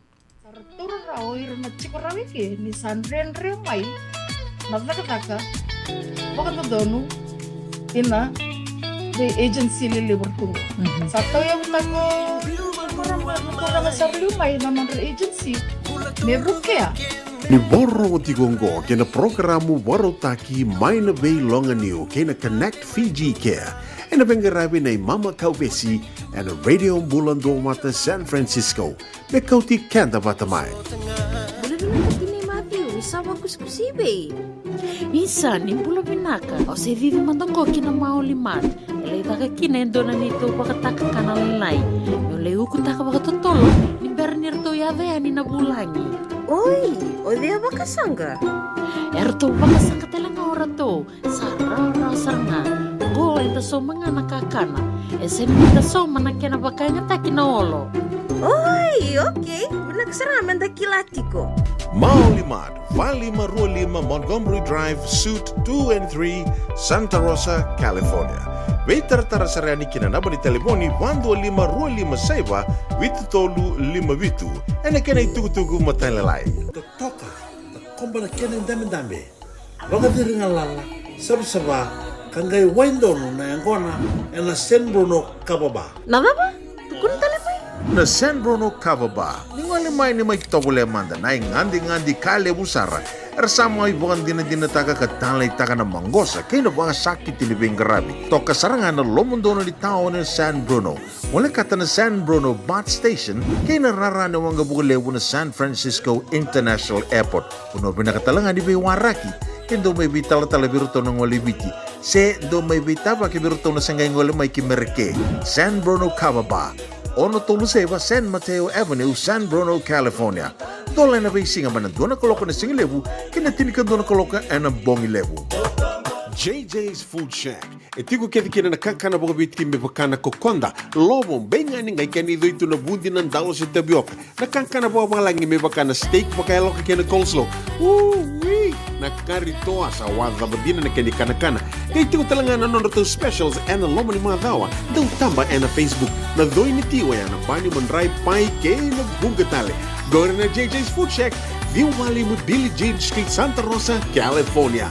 Pero talagang rito dilibo yang may Santa Rosa, may ato sa rani kinavato. Giritirito sana kinavitu sa ibabitu tolo dio tolo dundu al limono. JJ's Food Shack, Santa Rosa, California. Senga, esan dondi na namaraw kinabagi vingilibo wakila. Balata? Kesa manika vivi na nongumbula, kimundo sana senga nilenga. Dona senga talangan ni rere walo masih mundo warakati wanila wundrang-reng. Balata ni suata kabatu na nunggu life insurance policy. Iko na kabuto wako tapia. Sa tumumantanga na numundrang ay senga tu naman tu pepa. Sa tiko na mate, si senga na pepa, senga na lenga. Ese rawanganin tu na nunggu life insurance vei Lincoln Heritage Life Insurance. Na company ni life insurance kanga niti kenda binakan ito okay kanta sama iboga tiku-tiku ngoya Amerika. Rawa-rawa sarna boga leo fomo. Text mai kina vasa iwo walu wandua, tolu walu lima, ena kena ituku-tuku matelalai. Ina radio bulan do vata sa sivitanga na ono e na ono no miniti vinaka wakalevu na sema tiko mai ne kavini kua ke wakani sanga sema bu tiko mai ninge wa seto ngai ne nonta bata do na share do na like ke rautalanga nyo ningai muri ke to tiko and na YouTube channel na Instagram YouTube radio bulan do vata ke wakani ningai subscribe kina to toka wakoti and bu ke tiko na nonda virungo din do tiko nonda vi sema tiko na vi singa na nomuni sema tiko mai nomuni ndo wa tiko ani nomuni do muria talitunga mai na nonda wata ngo na radio bulan do wata na sera katarawa ngo tamani talitukina nonda Venanumi ana kavini koa e kavitukani wakarombo kabeke tone ka rosanga bula ka rua ni singa ni wala September sa wakaroa i tiko bekem do me nonda wakanuni bena kitiko ani e na wuko ni wakona kitiko ki na singa ni mataka ndo bula benaka Anna Rose Hoyt benaka na sema tiko mai na kavini koa wakatalanga kina bekem do ke sara na sema tiko ngori mai na Zion Shopping Center bula benaka Solomon e turanga mai muri una tuitumbo ni bula benaka wakalevu na sema tiko mai wakatalanga kina Eleanor Temo ni bula benaka sime pakanuni benaka tukani bekem drona be tukani mai Pedaluma senga talani ngola da vitiki na Lui Tumbuna benaka vakalevu Lui benaka William Siri na sema tiko mai na kavini kua be wakana nui mitiko yani kena matabu wale ke de sarando sema tiko ngori mai tande bona bua vinaka rungrungo tale tonga bakale lai be kito na tomba lebongo San Francisco na buku ni kama bakale tiko na ndua sai San Francisco ndua sai California ngo wakanu ni vinaka tale tonga be kemdo Joanna Tambua Mate ni bula vinaka Joanna bula vinaka Johnson Oma vinaka bakale na sema tiko mai na kavini kua verna isilendua dombula vinaka ya dondo men dua tiko na basic me toso me tu binaka tu wakambula talitunga yani ve Joe wakalala vanua ni bula vinaka Joe vinaka wakalevu na sema tiko mai kavini kua senga talanga ngole da bitiki no Aquila ke mbale toran bula vinaka anti ili bula vinaka Kemdo mai Hawaii ratu no ke serun rombula binaka ki teva wakanuni binaka tukani bi kemdo mai Aloha Land senga talani ngola da bitikino nika leoni langi ke kemdo ke desarna wakelisilesi binaka wakalevu na bibu ke tiko bikenda na itoke na buku ni kena mai wakaiduru tiko na buli bikemni na se senga tiko ni buli ni bia buli da tiko na bika so membaleta na caregiving ni be tartarani ke nika leoni langi tiko talanga ko na messenger nimbula binaka ka unai situ nindaun rombula vinaka wakanduni vinaka tukani vikimdo senga talani ngola da vitikino nemani tunindau vinaka na sema tiko mai Christchurch mai New Zealandi na kavini kua wakatanga kina ve usaya tamani sokula dombula vinaka sista sera da kautabatawa Wakanduni vinaka tiko ani Santa Rosa wakatanga kina ve Emma Ranandi nimbula vinaka Emma mbule kilavo nimbula vinaka vili mai na likuivalu vinaka wakalevu na sema tiko mai maramanaita wakatanga kina ve Vasiti Rambuka nimbula vinaka turanga naita kepe ko mai tonga wakanduni vinaka tiko ani ve kimdo na buku ni sasanga tiko ngori na Kavaba mai Haywood ya talindoni ngandi vinaka distress ikia na Kavaba mai Haywood wakatanga kina ve chosa ya rombana kandavu wakanuni vinaka tukani ve kimni nuni ranama ni bula vinaka chosa ya ke mangu nava ni bula vinaka mangu bula vinaka Mrs. Naitini vinaka wakalevu na sema tiko mai novato na kavini kua wakatanga kina ve ndilo linganganga vinaka wakalevu na sema tiko mai ndilo bula vinaka Eleanor Rasinga naitala sarusa toke langi vinaka wakalevu na sema tiko mai na kavini kua via wakambula talitunga yani wekimdo na Haywood Bula Bay waka nuni vinaka tukani na buku ni barbecue ni takani na wakabotiko na barbecue na kavini kua na Haywood Pacifica Islander cover bar ke ni liuliu kwa na turanga ni na mara naita kepe ko mai tonga nimbula vinaka kepe bula vinaka talinga viringa voka wakanuni vinaka tukani vikimdo mai Santa Rosa vikimdo kede na matabu vale na nga voka wakatilinga kina na Rambuku au nitaka ni ndo mbula vinaka tiko senga talani ngola da vitikina sister Sereana Lee ke Peter Lee wakanuni vinaka tukani vikimrau wakambula talitunga yani vikimdo kede sara na sema tiko ngori mai Christchurch mai New Zealand ndo mbula vinaka karua mele ya doa lala wakanuni vinaka tukani vikimrau mai Pedaluma wakatala kina bi Epi korui lai mbula vinaka Epi wakanuni vinaka tukani vikimdo na sema tiko mai Seattle na kavini kua senga talani ndo ngwila da vitikina kimdo kede sar na sema tiko mai Vunisea ndo mbula vinaka leite se rovatu sista onu itaka ni ndo mbula vinaka tiko mai vingo mai gauya nitaka ni Tosa vena ka tiko na venga ravi na kavini kua wakata nga kina vi Serra do Lata, bola vena ka sista waka nuni vena ka tiko ana vi Kimdrau in the city, marama tau, bibita korilangi, sandende ko ni ali mai, onu taka ni oni mbula vena ka tiko, Kimdo na sema tiko ngori mai San Jose, wakata nga kina vi Kimdo ke Sarra, na sema tiko mai Vunisea, na kavini kua waka bimbi tiko wana medical officer, au nui taka ni oni mbula vena ka tiko. Ta te runga manda na itala no ni ka wai kami da na radio mbulando vatani sa sivitongo na ono na tini kando na miniti no minito kani una vuninda kua ni mbula vinaka.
Sing the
na dhawi kalawa ke Mrs. Titilea na itini. Wei talanota ki kena na ulu tanga bimbi ka daun rendre na kena wei talanota ki sewa sei ana matana lewu. Ulu tanga ni toso ki liu. Wei waka ungeti ka dau wei labeti. Rongode na wei akabi ni tu siti ni 7 na tini karo na tini kelima na meniti wei kemando i viti. 7 na 5 na tini kelima na meniti wei kemando i California ana wei singa moniti. Ana wei to koni ni JJ's Food Shack, Santa Rosa, California. Rongode na Radio Bulundong Wata San Francisco me kauti kenda wata mai. Sengan dina ni kara rawan na daka waka kekiwa. Ia endona kainda wipu ke kawaka mamanta taka tuna bengarabi. O ia ke tuna kenda tu kakana. Na ika, na dalo, na bisikete, na rewa bata, na sunbells e tinimbulu makau. We kenda tuna senga tiku nindraiva, se senga ni waka motoka, kandau Rendre na tutu beto seaki. Erto satu wakarau na Divine Pacific Food Mart, mai Sacramento, merto talaveani na nung ni boli-boli. Rawa sara. We tartarngayani na taliboni diwa 21 saibarua. Merto wakarotaka katalada mai na nung ni boli-boli, ena kenangona totolo tua. Divine Pacific Food Mart, Vitorua Diwawalu Franklin Boulevard, Sacramento, California. Namba di telefoni 21 saibarua. Erto ngarapatalangan ni kanalay waka suburian ni nanomu yaya. May nanonor to stoa kina nomu mati ni katumba. Breve me wakarita kiani veke mundo mai na South Bay, San Jose, Mountain View, Redwood City, San Bruno, San Francisco, kena vivo no volikata. Nisa tikong goen dona nonda toi ngandi. Na San Bruno Kavaba, dala kumandangaya ni tali sota tukina kavekilai. Era libu tali tunga nandui kai karandongole di kena, kan dona kana non retali taka. Na lebu ngona ni non retali taka kena wasibi ni vengaravi ni turang tau Rakesh. Samba uli kaliwa kitumai kena na Crown 4 News katambaki talitunga and the San Francisco Chronicle. Esa mbawa kay rongo saranga. Kendo vangar tano tiko sa naya ni Angona na sote singiliti ni viti na kwila ni viti kena sotali na yaya lalai mebakane uku kunipale do may raito manda and the San Bruno Kavaba. San Bruno Kavaba, ono tolusaiva San Mateo Avenue, San Bruno, California. Taun dola mai na dona kaloka na sige lebu kena tinkan dona kaloka na bungi ni moniti kena singa tabu. Ai, kema do bakando tunga mai viti. Sa baka matalau na nomo do kobati. Sa lebu na kema do tindika na tinimbulu makau na bisikete na rewa bata. Red cow, wupu. Da sa kusi masaranga na ikatungo. Gamay tutala na kena urnibondo kena mbele. Pai, karek. Da boleh mai we. Oi, dosa itu ni kila. Kita boleh ngamai na Maulimat. Tok nganggo i Santa Rosa. Mai we. Na Maulimat wele. Dokona na nonda business na ngoli tau kay Amerika. Do kusamai. Do mai volleyball na Maulimat. 4525 Montgomery Drive, Suite 2 and 3, Santa Rosa, California. Nungu chisu nungu banoa. Dorongode na vima mani ono kina vitu ene kauni bugululu we kemado we California. We mani rua ene kavi kina tolu ene singalewu ni lotilewu we kemado we viti. E warotaka na New Methodist Christian Fellowship USA. Rongode ene Radio Bulando Vata San Francisco me kauti kenda vatamai. Radio Bulando Vata me kauti kenda vatamai. Mai San Francisco ki burubura. Sema mai ngai wose yani.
E na radio mbulan dua wata totoka nai tavi se roia mai vai chale mareau ko tiki anda tuka ni waka malua nai kavi ni waka rambuka tendai nai ka ruasanga vula ka runi singa ni vula September si vitonga no na ruasanga vula ka ono na miniti me wakawa waka ritaga tuka ani ni kua o tiko ni singa ni vula katakata sena sama wiki tau e na bonoli bungo Amerika ni mataka ka ruasanga vula ka toli singa sana tiko vutiko kina na vula i bota sena autumn do ke talitunga na fall senga manda ni kila wiki mdo o iau go do tali taga bakalevo na raki sena vula i bota do to toka na vakasaraba na vura do to toka talangana no da saraba tuna kena visa na roka ni roni kau na bibu ni kau eso yo ya sana tiko butiko ni mataka tolu na vula i bota daronga da mandeani vida na tuku ya da roti ko mai lewe na tiko no te wasininga una ni ronga mai wal ni songo and I kabi benaka ni wakarombo kandindai na mbongi saranga ni kua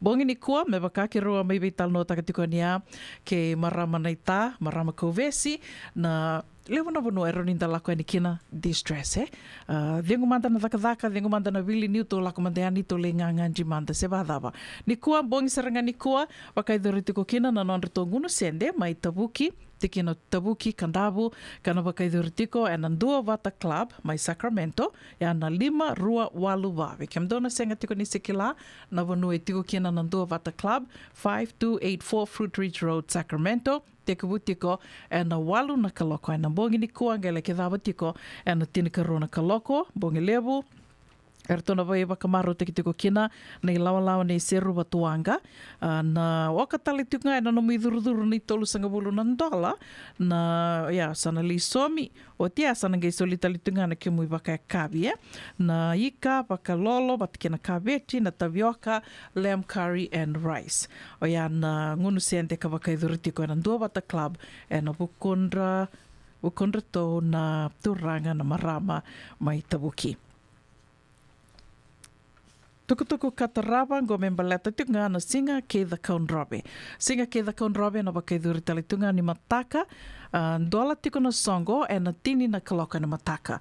Dola tiko na songo e na tini na kaloka na mataka na gele ke dhawa sartiko. E na 5 na kaloko e na mbongi e na kabi ni mataka. Go e na wakaidhuri tiko e na United Methodist Church Hall. Rua 257 Giffen Avenue. Wekem dona senga tiko ni sekilana wano tiko kena na wal nilotongo. Rua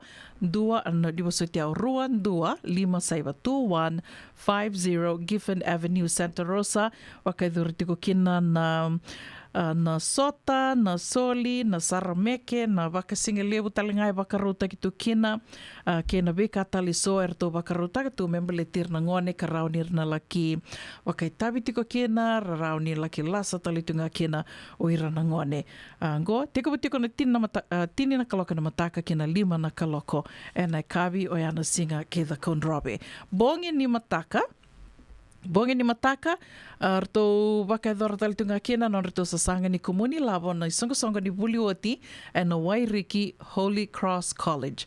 Wairiki Holy Cross College na wakaidhora talitunga e na bongi ni mataka tika butika na bana kaloka ne kavi kina be mama nindua e na mataka leilai ni singatambu go na wakaidhora tiko mai na Trade Winds mai Lami bekiamni na sisenga tiko ni sekila na bonu e tiko kina e tiko e na walu rua ndua saiva Old Redwood Highway mai Kotati 8210 Old Redwood Highway Kotati ke wakaungwila dhawa ya bitangana no mu Google Map na Trade Winds Kotati e na kautiko ya nekia wana kaloko e na kavi ni mataka kina be mama nindua e na mataka leilai na iduruduru $2.5 e na bolita ki talitunga kina na waini vanua ke na waka kavi mambuta Riska Rebecca se rotika arirto sana wakaruta tiko na songa di Bulioti e na Wairiki Holy Cross College nonrito sa sanga tiko ni komuni lavoya e na bongi sarangani mataka tuku katarawa vikimni na sanga tiko ni sekilang o na dawe na wakaidhuri tiko kina vena vanua e na wakaidhuri tiko kina na Fiji Day e na wakaidhuri tiko ni kaono kina kavitu ni singa ni vula o Okotava 6th and 7th of October e na wakaidhuri tiko in the Southwest Community Park 2-Diwa-Walu Hearn Avenue, Santa Rosa 2-Diwa-Walu Hearn Avenue, Santa Rosa e na Southwest Community Park Ona sanga me sembera na singa ni songo me na maindo manda ni towe talnoa ke nandu bertona leo ni komiti and Fiji Day se ortona leo ni komiti kartu didi wakatiko na songo ni Fiji Day and mbaki ngo sa mai songo tiko na registration membaleta na netball na rakavi kina volleyball ka ngaro ni o turarau kina ya ni na wakaiduri tiko na gito ngo na netball rakavi kina volleyball na wakaiduri talitungana kina sota na singa wakarua yoya tukutuku kataraba ka vitu sanga vulu kalima ni ambaki ni kena mai maru takitiko na Andi Thakombau School. Baki vitu sanga vulu kalima tiko na Andi Thakombau School and wakaiduri tiko and i ka tini ka wani singa ni vulu okotova. Ka tini ka wani singa ni vulu okotova wakaiduri tiko and Armand's Palace Event Hall. Rua Tolu Saibandua Longport Court 2301 Longport Court Elk Grove kan $200 tiko ni durduru mai wakaritaka talitunganya mama na songongo tekabu tiko na bana kaloka na kavi kina tin kantona kaloka na bongi levu adults only sanga ni na wakatarai kina wirnangone formal attire na waka kavi o katiko kina na island menu dinner and drinks live entertainment and more kena tikite senai tukutuku mataila lai rao ni uningebi tartaran kiro na marame ruongo vani biu mai wai ke Anissa Billings talivoni ne naita vani biu mai wai o ya na van 25 rua ba 5 diwa vitu tolu seke Anissa Billings na rua saiba diwa 5 vitu saiba sotiau 5 saiba vitu ono walu vitu o ke landon ren inta na numa ni tukune ni bango ko ya na biu ni kina na tikindongo na nonda wata na radio bulando vata ni rauni nangai wili ka binaka kinai na itukutuku katarava ngo ndona ve sureti membaleta tikona lotu dhokowata. Erto mbito wata tikongo na songo ni wuli oti mai na korni wuli kethe ni lotu wesele mai viti. Oka tiko kina na Lelin Memorial School, Dudley High School, Ballantyne, Jasper Williams, Singatoka Methodist, Dilkusha Methodist, Richmond Methodist, New Sour Methodist, Bar Methodist, John Wesley College, kina William Cross College. Orto kethe na korni wuli ya, songo ni wuli oti na vi korni wuli ngor, to mai mbito wata tiko na lotu dhokowata kani sureti tiko kina wakaleolebu wakaidhuri tiko ne ka tolu sanga bulu ni singa ni bulo September teka butiko na lotu ena rua na kaloko ena ekabi kana wakaidhuri tiko ena varua walu Mendocino Avenue Santa Rosa ena ngai mbiuta litungani na kena ai tukutuku matela lai sena namba ni taliboni bekiam ni na tiko na numni wakatataro tolu na namba ni taliboni mbiutiko mengo ka una numa ni na ndre mo ni na numa ni una dhabuta ni ngo ko ya na ngai mbiungani kina ena nonda to vata na radio bulando vata Facebook page wononga ni sema tiko mekina ninge scroll sombu ni oti na nonda programa na kavini kua woni na reda kina na kena tikindua en bakai tabi tiko kina o Dr. Ponipate Rokole Kutu bosa tiko ni bekinda vaki ka vakatelnga kina non wuna tiko o Reverend Manasa Wanga ni dangida so na kairo ni onina na nama kitiko kina na game beauty litungani na programa ngo en nonda vata na radio bulando vata Sampai potong ke rusang bulu ka ono na miniti me vitu na kaloko se mani songo davan do lewena tiko ndo mbeka na songo ndo sengkai nabu tiko kina se samai toso bina tiko didi bina tiko mbeka na mdo sasanga ni komoni lavo goento na ngoni sale roni na bibu ke tiko ni kina na radio bulando vata ena kena mai kadhiwa ki wali tiko yani na tuku ni na mdo sasanga davanga di ba ko mai kina radio bulando vata messenger ra telngani ni mbiuta mai biau una buninda kua and messenger talenga se ve pedeli na novo se ve tali mata kimbau ya na bi ya ve so ka rauni ni na biuta mai kina na nomdo tuku ni songo davanga se sasanga davanga ando sasanga tiko kina mena mai kadhiwa ki wali tiko yani and radio bulando vata ne rongo mai bal ni songo otongo rosanga bulu kalima na miniti me vitu na kaloko and kabi bena kani bakarumbu ka ndai ka rosanga bulu karuni singa di bulu September o wakambula tiko yani ve kimdo ke na sema tiko mai na kavi ni kua ve menita ngau ni nangeli rongoda tiko na programa ina kavini kua na ngona dava ngau ni ngela ki rongoda kina wakambula talitungani vike mani ka wena numi talitungani na sera katarawa ngondo mbula vinaka Katie Mere, Gabriella Wright vinaka wakalewa na sama tiko mai na kavini kua wakatalanga kina ve Carlo Bungai nimbula vinaka wakambula talitunga ve Filo Sunia Elisabetta Lisa John tambutoa ke Nora wakatalanga kina ve Ella mai Santa Rosa wakambula talitunga ya ni ngo mai Levuka mai Veuto au ni takani ando mbula vinaka tiko wakatalanga kina ve Cheli Tambua ke Baby Sarah Andy Sarah nrombula vinaka na ve Tinani mbula vinaka James Wakeham isa Roro kena tapi pambuta ni oni sana ngolep mantanga mai ni lako mantanga mai na kium ni roro kena tapi wakambula talitungani vikim do ke desar mai na mota mai nandi ndo bol vinaka ili vele timbeta wake wakatala kena ve Dan Roma kita bula wakanduni vinaka tukani se venga na bono ni se mutiku mai kena na kavini koa wakatala kena ve marama na ita serena wakananda kuya sandende konia limai au ni takani oni bula vinaka tiko se venga na bono ni se mutiku mai kena na kavi vinaka ni koa Bola vinaka Mbui Edwards, wakanduni vinaka tiko yani, wakatala kina ve kimdo kede sara na sema tiko ngori mai na Zion Shopping Center. Senga talangani andongo la dhavitikina kimdo na Mbula Bay Kavaba, wakanduni vinaka tiko yani ve kimdo na Mbula Bay, ndo tatawu tiko na Pacifica Kavaba mai Hayward, do Mbula vinaka.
E na mona ngau na lewa ni nondo so enda sa senga sarangan ikla na da pemenda baka talau taka buka singi lewa taka siapa kaya kapitak ne ka koni lo malenga sa tiup kin dono munua e rauni buka tingo ikimuni wayana JJ's Food Shack, Santa Rosa, California. na ve matangali kaka na itibina me bakana karitua waraisi na logo palusami na buwaka na kaiwa soso na dalo na toa na kokonta bainga ni kena gamure na kaka na buwa balang me bakana steak gai wakai loka tabioka kena kozlo surua tat ni gela ko patana kena pai na bani kei na manrai oya na JJ's Food Shack Santa Rosa, California. E rosaranga no direct message virtual giringa kina vitu sai vitu tolu dio tolu dondo limono se onga wale saranga le tomiko mena no mota e na dio maluma Billy Street oya e Santa Rosa, California. E rawtalanga ni rutoli dilibata kana ne kemu katalo washing le busha wanga kabi ya mai Santa Rosa Kinavato.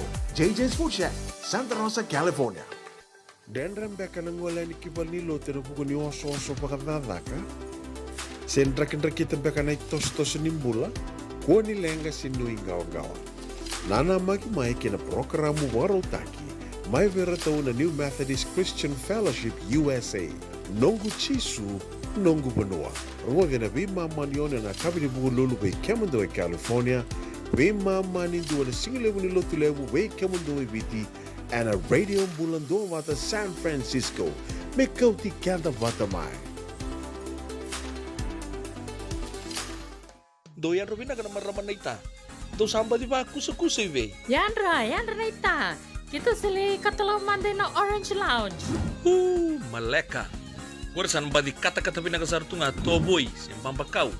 Ngay way dala tu kinambat. Koe serengan kori. Sono ngona santa pinakat serengan na kenta kakana. Di na to zoko. Kaya kita sana berata ini bagai singelebu, kita sana gali bagai kabi ngaya ni kena. Na Orange Lounge, katalau bagai singelebu se bagai kabi, e baro te itu bagai manggo sanggai to toka na buno ni kana. Mai na menda to identity, kena bagai singelebu se bagai kabi me bakana bagai sekera. Na sui, ike te uteke roro bagai lolo keina vida tale. Gira ramo klana menu ni singoya. Na Orange Lounge, tolo-tolong dua Orange Street, Santa Rosa. En dua tala na tamari ni Vingarabi ni Divine Group of Companies. Dola mena wala kaloka na mataka, kina wala kaloka anambongi moniti kina singatambo. Na Orange Lounge, tolo-tolong dua Orange Street, Santa Rosa. Kasar na. Paniray da tokongo, na kenay ray-ray. Dua nga na rukun ni Bunikaw, e dua bayran ng tingitaki, o Reverend Aminio Balen Rock. Tama kamay na nung programu Bamadawa na toso ni ngauna. And Vingarabi ni City Veni Raturla. Singa buglulu ni Sibuna Bayan na tinamniti may kiamo ni Amerika. Singa lutule ni Sibuna tinikantua na tinamniti may kiamo ni Maiviti. And Vito Kone ni Divine Group of Companies. Maolimat kay na San Bruno Cavaba. Namaka and a radio buladong bata San Francisco may kauti kanda bata man. Eh, doon ba katutulutiko? Doon sa alam pala mo din Siyempre mandangan to buli-buling, gaya o talito ni stoa. Tolako. Sini niya na stoa, wala ka tungang maulimat. May binaka ni sa tukit sa ngaki na nakatungan reba, may paleta na nato ito ilalako. May binakasar nga. Wala-wala roti karimateni kina. Dato birito na bisi nga nakarimateni, said means kaya na sausage roll. Gaya rito makuntal nga nabukas ang lemo na bisi. Karatal mo na address? 4525 Montgomery Drive, Suite 2, Santa Rosa. Do ba ka parang chubega kina do na ni matubale, sinong do boli-boli nga baka matawa. Wala ito mata kina mauli mata. Esa tu kede kina na yaya ni kakana. Yaya ni ti kina bikala lai tale so, kanda un rendre na kunea. Turau talang ni kota nom ni bolu-bolu ke bawang ni tigo men na Marine se Sonoma County kan rendre nom ni vila baki vitar tarani kina napa ni taliboni 125 25 saiba vitu tolu 5 vitu na kene tuku matai lalai mau 5 dan 25 Montgomery Drive Suite 2 Santa Rosa California. Radio Bulando Vata, me kauti kanda vata mai San Francisco ki pura-pura. Sema main gay você yani.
Totoka non rato mai wakaiate ate tikoni a weekenda na i wase na rato na i wase na Delisea ni vosotiao. Tona mata sere na Delisea sa watongo e vitu na miniti me vitu na kaloko waka me sa te kubu shutdown talanga mai nungu ngawa waka nuni venaka tika ni se venga na wano ni se amatiku me kina ane kawini kua au ni taka ni na ndona moni madha venaka weekenda na moni madha ngo ane singa moni te o se tika ni na keni talano e ndona marama ka tukuni tiko ni o koe marama ngasi ndundua ka mbula tiko na nondo burubure na ngonongo e mbaki ndona nrau tini kawa Donan rau tini kawa yang te kelatiku ir telenga mai capa ni ir ndo balabu telenga na non bula ir ndo bulan balabu telenga ya na bui ningo ningo mai Texas sangkai sayang baki donan rau tini kawa doanga na lubeana sembula tiko baki sayang baki dio sanga bulu kawa tiko na lubeana lubeana leo sangkai terungi tiko na maramango se dava sarmanda e bukea se terungi what's your secret for your long life ngai tiko no koya matai ayondo masu na visinga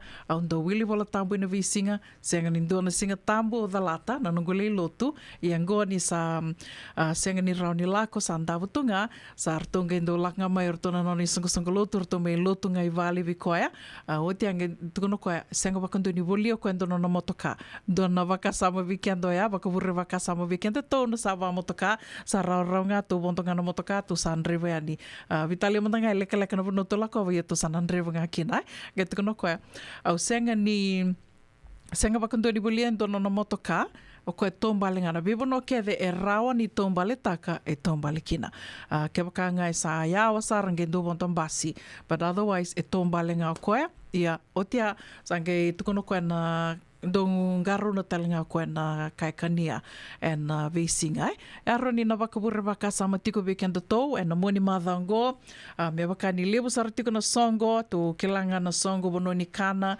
to lakani to vakami to le kana to vakalilia that's okay ke vakai to dong garu no binaka tiko na ndo to kana na lomo ni madawa ando to na ke vakai lomo ni madawa mo sanga mi discipline te ki o mandanga na lomo ni madawa ko na kakana ko ni lukana so tipa kasivia na kakana ndina ko na soda dona kairo ni baka lenga isarte ko baka libo ya na soda ko na ngunu ba to ngunu ai tiko mantanga ke roni tongela ka ni na moni madao tongele wa Italia te kikendo to tiani non to te kana se vada vanela chileta to le ngunu soda tiani na kena libo menge loma mantanga ni madao to sanga mi to discipline okela ni senga ni rawa ya one step goes a long way, ke do matanga ni kalawa e asana do toka na vivu ke leu sana bon do toka na kenayanga o tonga vekento e vana miniti me vitu na kaloko and radio mbulando vata au via vakambula tiko matanga ni o tiko ni nanda to sera ni vena numi na kavini Kove Johnson Oma venaka vakalevu na sema tiko mai veuto sayawa mai veuto ilevuka obalau John Tambutoa vinaka vakalevu Johnson wakambula talitingan vinela chileta na wangaliva wakanuni vinaka tukani vikimdo na city level San Francisco wono vinaka ni tombale ya wakatelanga kina ve Karlo bungai ni mbula vinaka na sema tiko mai mai levuka and singalevu ni ko singalevu tika ni vakarowai wakanuni vinaka tukani vikimdo wakambula talitingan ve veniana vuimbao ni mbula vinaka maramanaita mbula vinaka ndindreu wakanuni vinaka talitingan vikimni wakatelanga kina ve Mami Lini sema sartiko mai Pennsylvania and kavini kua wakanuni vinaka tukani vikimdo mai Pennsylvania savada batunan raki mai sanangori au nitaka niendo mbula vinaka tiko wakatelanga kina ve Katie Mary ke Gabriella Wright vinaka na sema tiko mai and kavini kua wenga na wanoa ni vili ni utiko kina and kavini kua nitaka ni tiko na ituba ni wakathenga manda na moni madhango sedava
Ena radio mulan do vata no to veva kamaru ta kita litunga yan domo ni sabu sana mai dava tiko kina no de wasiningo no vata ena kavi venaka ni vakarombuka dendai ana karu sangabul karuani singa ni vulo September wakanu ni venaka tiko yani nindon na moni madha venaka vikianda na moni madha ngo si vitonga na vitu ena ndo na maniti o sana mai dava ta litunga kena no de wasiningo no vata ena kavi venaka ni kua vinaka na sema tiko mai share, like, subscribe na nito YouTube channel. Nom nito kanigo una buninda kua danaga mebirungo din domo talitiko ena kavi ni moniti.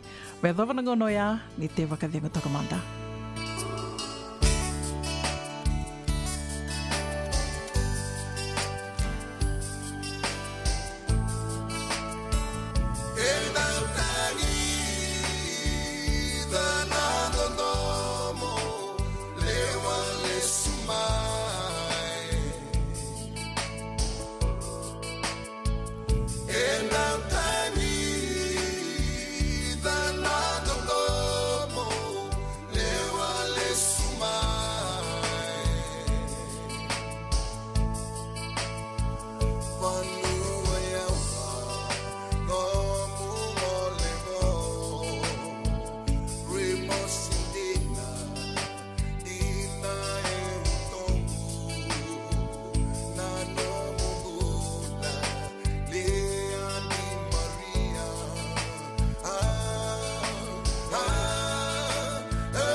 Usava ka nanderubi wasi juga nunggu ida buta na bitan longon na ngauna na sere.